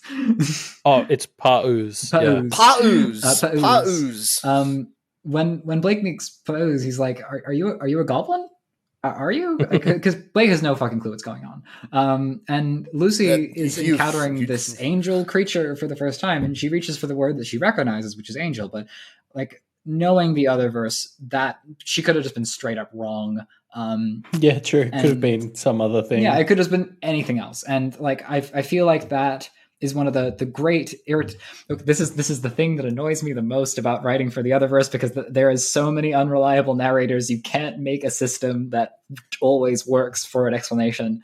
I've been tearing my hair out about what an animus even is for a year and a half now. Well, I think the whole point as well is that it's kind of fluid. Like the whole thing is these definitions are made up and reinforced by being definitions, but like you could go, like if you went to a culturally very different place, I think that sort of stuff is going to start to look different too. Especially if you go back in time before like the world got more homogenous. I would really love very clear to see, like, because that's where like the seal comes back into things, where like people basically sign on to their definition and that's what they become. Like, and hey, the 3 defining rituals are like a big aspect of that, and Moser is the like leader in defining rituals. But like I really think it would be interesting to see someone that is very heavily other, like Moser, go somewhere where they're even more other. Like if you go, like one of the mentions of like Japan is that like it is westernized very heavily by like, and like the Western understanding of practice has like infected the scene there, but there's still like little understandings. Like spirits are little gods. There is like they are the kami, and you have big kami, you have the little kami, they're all kami. So if Moser, like we know Reed went to Japan for a time while he was learning, and also then to Australia and elsewhere in the world, Paris eventually. And in that time, apparently his dad was following him. Did he like briefly become like heavenly parliament godman Moser for a bit while he was in Japan? Like how fast are those shifts? And like probably not that fast, honestly. How important is it to consider when you're in a Moser's position where you are an other by some respects, and if the definitions change a bit, you might have to deal with that in a very bad way. I don't think that Moser would say that he's an other. Yeah. Oh, I think course he carries enough cachet and power that it probably wasn't an issue for him. Someone like Matt would probably run into a lot more hurdles with that. I'm trying to think of how that could go in a really silly way, but it's Matt is in such a terrible situation. There isn't really anything to do. I just like the fact that he's away. Like it's just nice to think of Matt being not near Edith, you know? Yeah. Mm-hmm. Who do we ship Matt with now? What's his rebound? Is it Louise? Are we Louise, still on that note? Sure. Why does he have to be shipped with anybody? Because love is beautiful, kind of like and stories are rom-coms sometimes. But what if his love is like being untethered for a while and just chilling in his domain? Yeah, and getting over his blame ex-wife. him. Okay, Yeah, sure. Hang on. If he said that he needed time to eventually. get over his ex, I don't think anybody's going to be like, "Oh, come on, man, you got to get back on the horse." Like he's earned some time. right to there. He recover. rode the horse for several years in the form of the Doom, and I don't think he enjoyed that very much. Exactly. But oh man, that's just such a terrible symbol for a relationship that you're hosting your partner's Doom. But anyway, here's my crackpot specific prediction. Matthew Moss and Connor Kelly. That's the ship. I like it. I guess. The awareness. Because you know that the Kellys have this like strange thing going on where they're just apparently incredibly charming or something, judging by like the stories of like the sister that wanted to marry a different Kelly brother and married the one that she ended up with and was really unhappy about that. So yeah, I'm but saying Matthew isn't a oh god, I know the name for that family. Yeah, Kelsey's family. It seems a highly specific, irresistible attraction. I just think they need to both be two dads driving a van together to getting the girls around the town, making jokes to each other. I think that I'd like that. Oh yeah, if we're like friend shipping, I absolutely think they could be great bros. Dude just needs like an hour or two in his domain. A man needs a nap. Let Alone time. Bold and specific prediction: Matthew will get to sleep. No Doom, Don't no go others, so far. by himself. He's just, you know what? He just gets to sit back in a lazy boy and just relax. Cool. Well, we don't really have an outro for Back to Pact, so